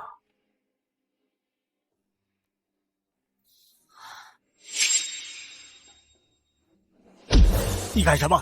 我可是段家家主。家主是吧？段家是吧？我孟家是武圣。沈青年，我是你老子，你敢胆小？就是，我还是你后妈呢。忍老子！后妈！小爷我忍你们很久了。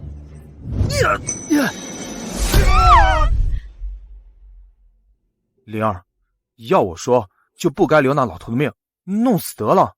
不行，我不知道他们在疫病病毒上动了什么手脚。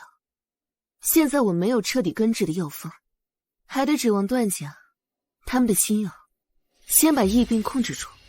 但这也不是长久之计啊！以段家的性子，为了钱，不知道会让这场疫病发展多久啊！为了股票持续飙升，他们肯定是想越久越好。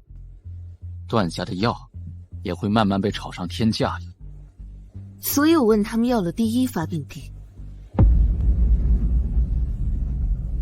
灵儿，什么意思啊？你该不会……只有去到第一发病地，亲手给他们签满，看到他们的症状，我才能一点一点的配药，直到找到正确药方。不行，我不同意。是啊，小姐，这也太危险了。放心，你忘记我让你点天灯买的灵草了，就是为这个时候准备的。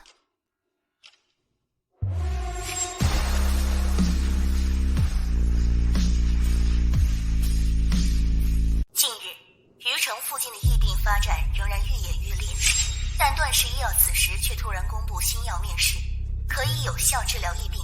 段氏股票因此一路飞涨，药品也被炒作到天价，可谓一药难求。太好了，这下呀，我们赚大了。是啊，沈家首富将一去不复返。老爷子当初那么瞧不起我，等我收购了沈氏，我看他还敢不敢对我指手画脚。你们把眼光放长远点，收归四族没什么难度，等我们药品开发成熟以后，再加上那株灵草和陆灵儿的血脉，那长生药就不是梦了。老爷，该换药了。啊，对，换药，药不能停。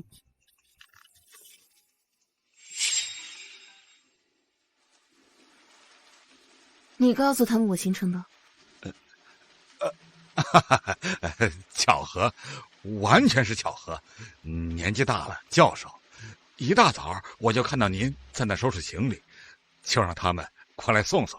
你不能把我自己扔家里啊！我告诉你啊，你要是不在家，你那些家规我可不一定守得住。你敢？小姐，你一个人去太危险了，我要在你身边保护你的安全，这是我作为贴身保镖的职责。你要是不让我去，我爷爷非得打死我不可。你说什么呢？我媳妇儿肯定我自己保护，你能打得过的人，小爷我一样能打得过。你能做到的事儿，我也能帮小姐做到。我能帮我老婆洗脚，你能吗？你配吗？你好了，你们两个真的很聒噪，那里不是寻常地，有发病的风险。你不是说了吗？有灵草，没事，我不怕。啊，小姐，你就带他们去吧，不然老头子我也不放心呢。路上不许说话。Yes, sir. Yes, sir.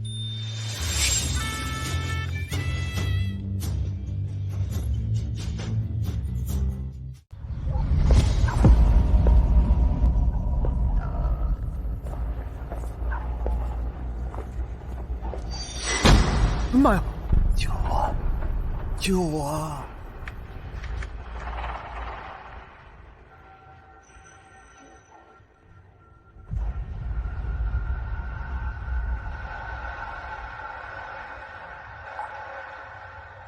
不是已经有部门介入了吗？你们为什么不去医院？染病的人太多了，我们这儿有的孩子去了，有的妻子去了，至于我们，就留在这儿吧。这药这么贵，像我们这样的人，没钱买这么贵的命啊！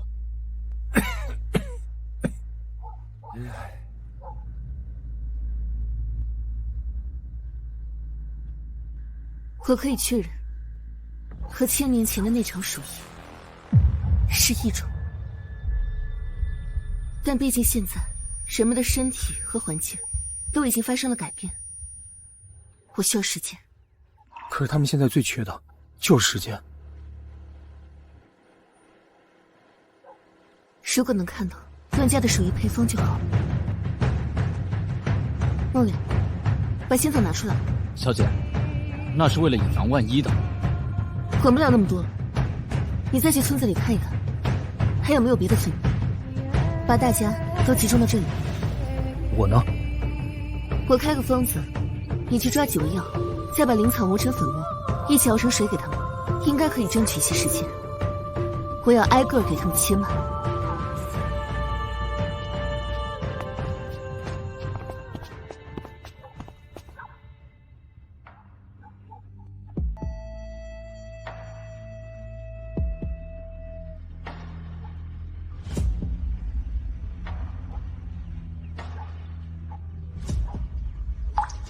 虽然我的血脉没有了长生吊命的能力，但也还算带些生气，希望可以有用吧。以后你们每天都饮一些，可缓解一些病痛。仙子，你是悬壶济世的仙子啊！悬壶济世的仙子，早就不是了。记得别告诉另外2个人。怦然理会望昨日如风，当时的朦胧依然还在心房中跳动。忽然间对望，欣然入梦。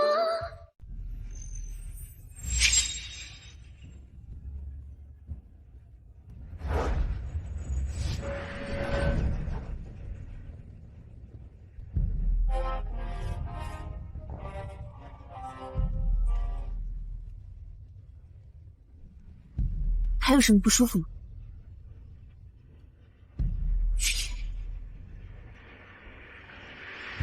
快点喝吧。谢谢仙子。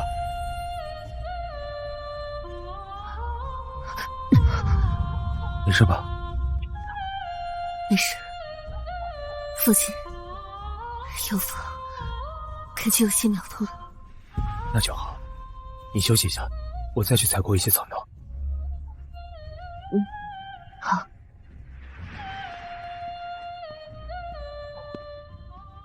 沈少爷，咱们又见面了，我等你等得好苦啊！怎么，顾少是皮又痒了？有屁快放！本少爷现在没工夫搭理。我知道你们忙着当善人，当救命菩萨呢。我警告你，你要是敢打扰灵儿一下，我活剥了你！你别吓我，我不敢。我知道孟良那小子一直跟在陆灵儿的身边，我可不想被他们打死。那你想干什么？我没有时间找他们，但我有时间找沈少爷你玩玩。沈少爷上次当着这么多人的面打我，出了好大的风头啊！顾少爷请我来，就是为了玩骰子，这场子也太素了吧？你应该知道，我们顾家最重要的产业就是博彩。我打出生就和这些东西打交道，今天我想跟你玩一把。你是不是觉得我很闲啊？我和你赌命，谁输了谁死，怎么样？这是我们和段家共同投放的属地，谁输了，这管子就是谁的。看来上次当众打他那次，把他气得不轻啊。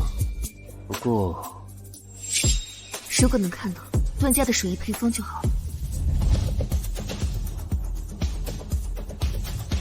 你当我跟你一样二逼啊？我一个结了婚的人，我的命和你的命能一样？你个单身狗！沈青年，不要再惹我了。你说，有什么？我拿命赌你这玩意儿的配方。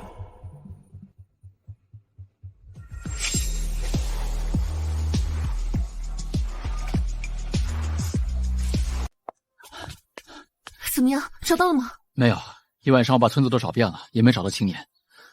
不知道为什么，我的血气印记一直在发烫，他一定出事了。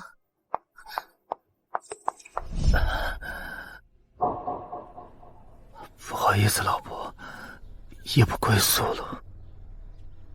青年是属意，而且比他们的还要严重。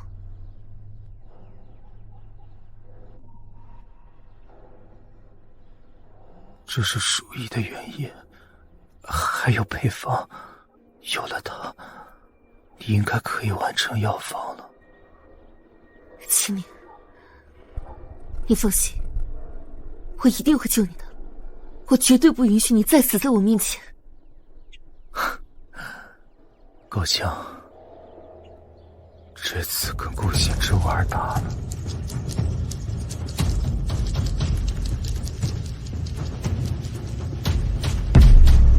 比大比小？小。骰子落在一起，上面一个点。提醒你一句，像电影里那种没底儿的可不算。大哥，你赌神看多了吧？我也一点。再来。唉，我知道，运气能帮我一次，但帮不了我第二次。骰子我玩不过你，这样，这把算咱俩都赢。你什么意思啊？赢就是赢，输就是输。什么叫都赢了？我赢了，所以你给我半管病毒原液和配方，你也赢了。另外半管病毒打我身上，双赢。沈青年，你他妈就是个疯子！你忘了，我是纨绔，我知道你每天都在偷偷放血，自己的老婆自己心疼。孟良，这次知道和小爷我的差距了吗？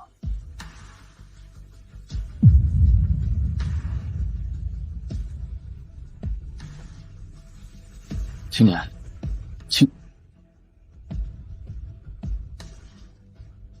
孟良，把原液分析上交，有了病毒配方，我的药方很快就好。小姐，那你呢？我说了，我不会看着你在我面前死掉。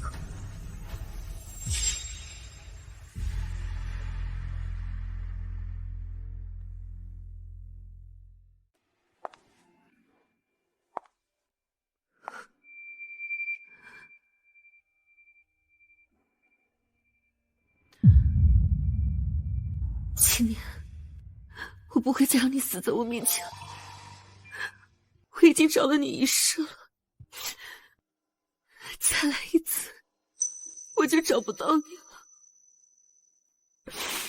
还记得你第一次见到我的时候，那时候你还是个孩子，眼神倔强的，和上一世一样。你叫什么名字？沈青年。你愿不愿意留在这里？我一直很遗憾，没能像上一世一样救下你母亲。那一天，你哭得好伤心。我也不想当你的好儿子，但你能不能来看我妈一眼？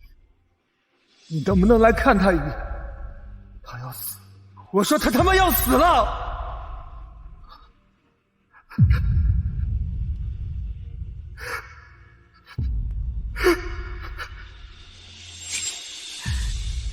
很抱歉，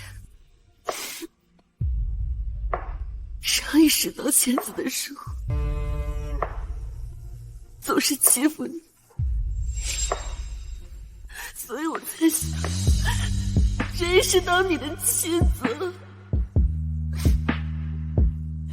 难过、生气、吃醋、害羞，这些属于人最基本的情绪，我终于完整的感受到了。师父，你错了，爱不是凡尘杂念，爱是生命的赞歌。但要丢下我，不好意思了，也不怪错了。都中午还要堵着。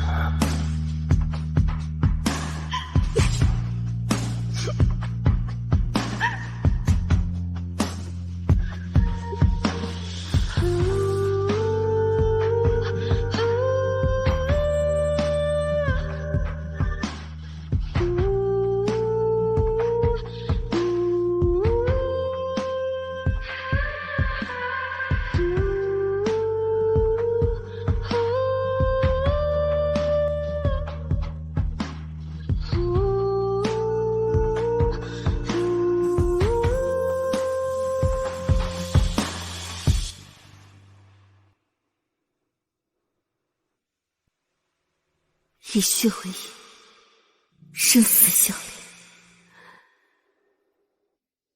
血气会将我们的命运连在一起。小东西，再见。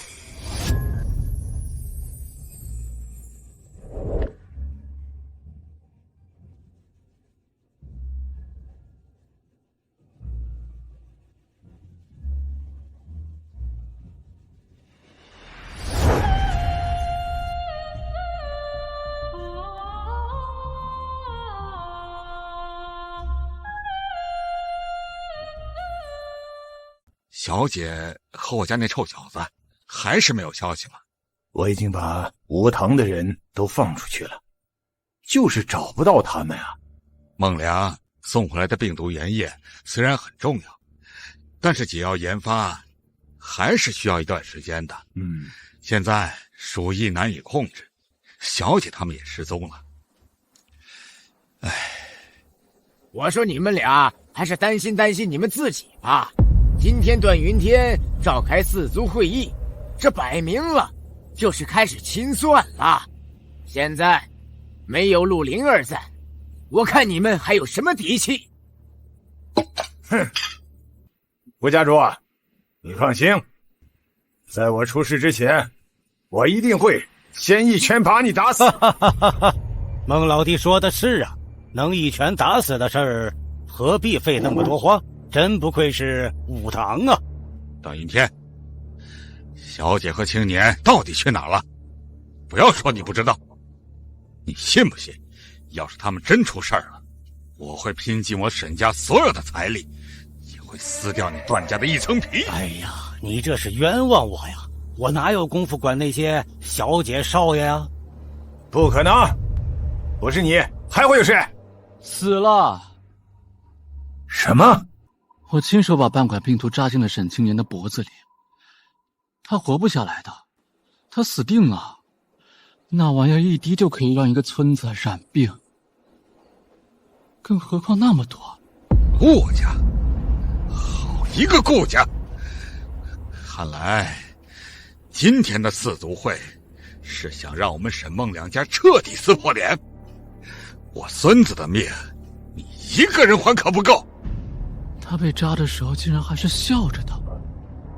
他说他是纨绔，哪有纨绔不怕死的呀？秦志，你在这胡说八道什么呀？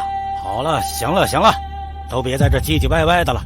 什么生啊死了的，人呐，不能长生，他就都是烦恼。既然大家都这么痛苦，那我就帮你们一把。段云天，你什么意思？刚才的茶，各位喝得怎么样？这可是我亲手为你们准备的，费了我好多的病毒原液呢。干得好，段家主！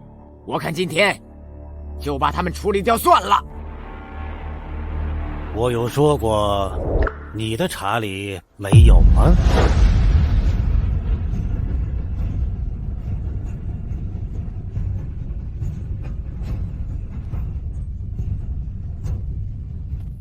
段云天，你是什么意思啊？没什么意思，我就是觉得四族实在是太麻烦了，如果把它变成一族会好一点。你郭老头，没想到吧，他彻底疯狂了。哼，连你这个盟友也在算计之中。不过没事，老夫今天就替你出这口恶气。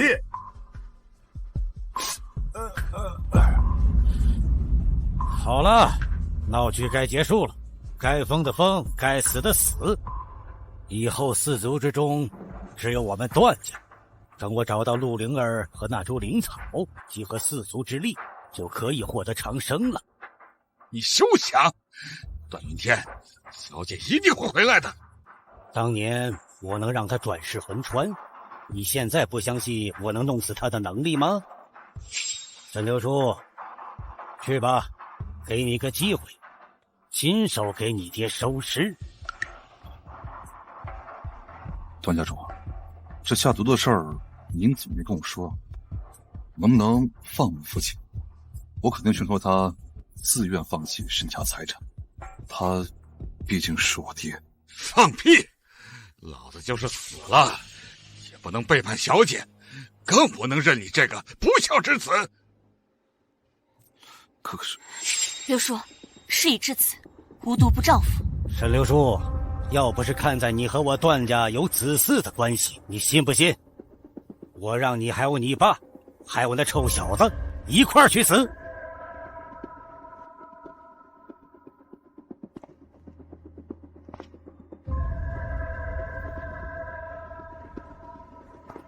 沈流叔，你还是那么让我失望。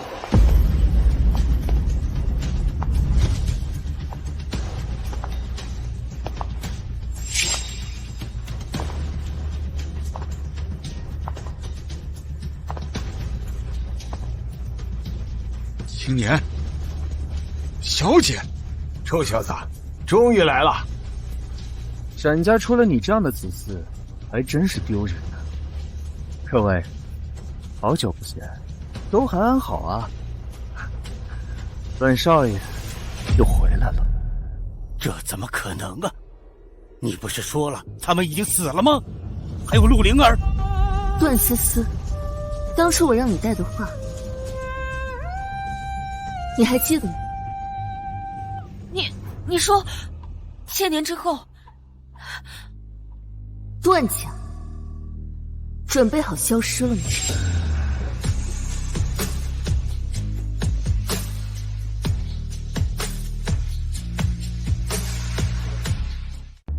沈青年，你是怎么活下来的？我都跟你说了，你个单身狗不知道有老婆的好，你还不信？以血为饮，生死相依，血气会将我们的命运连在一起。小东西，再见。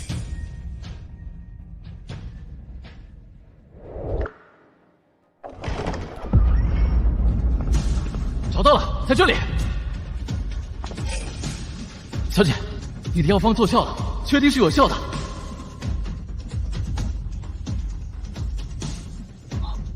没死，他们还没死，快，把药给他们服下。感谢仙子救命之恩，感谢仙子救命之恩。死了吗？还是为什么会在这儿？小姐，你可算是醒了，万幸是赶上了。梦凉，怎么回事？我不是和青年……小姐，你在给青年换血之前，给我的药方起效了，疫病得到控制之后，我就到处找你，等找到你们的时候，你的血都快被抽干了。青年呢？他没事吧？为什么我感受不到血气了？小姐，那个，你还是自己去看吧。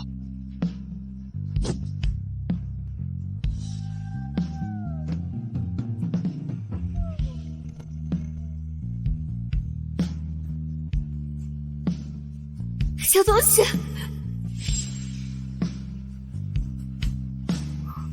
你醒了，主人。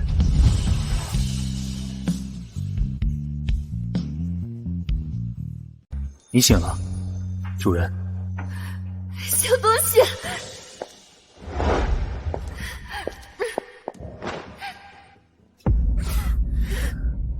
好了，再用力我就要被你勒死了，小谋杀亲夫啊！我还以为你又要把我丢下了。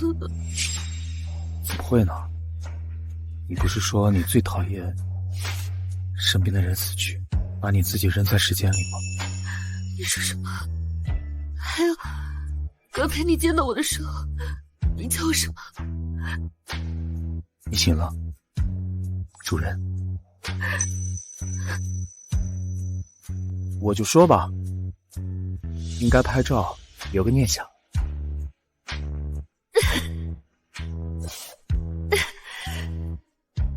你想起来了，你终于全部都想起来了。被老婆用血要着命活了过来，血气都消失了。我要是再想不起来，你应该会很伤心吧？辛苦你了，灵儿。小东西，和我。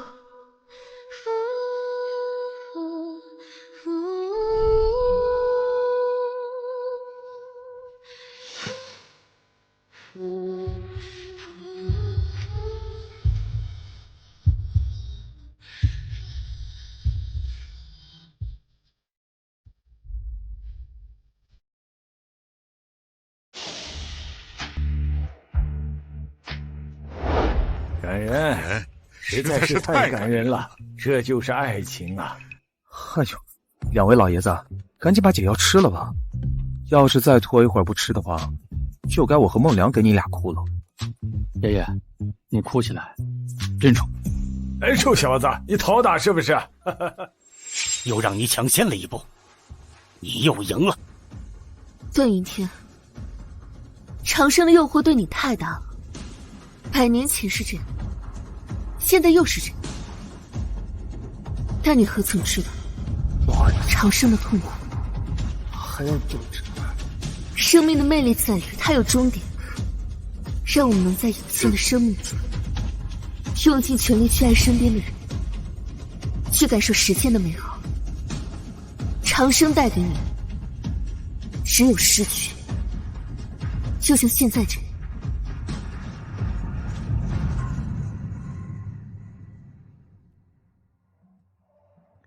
小姐，你们先走吧，剩下这帮人就交给我们武堂来处理吧。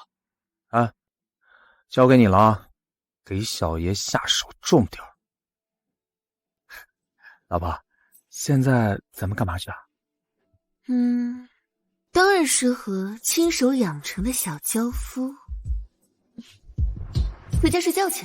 哎呀，死鬼！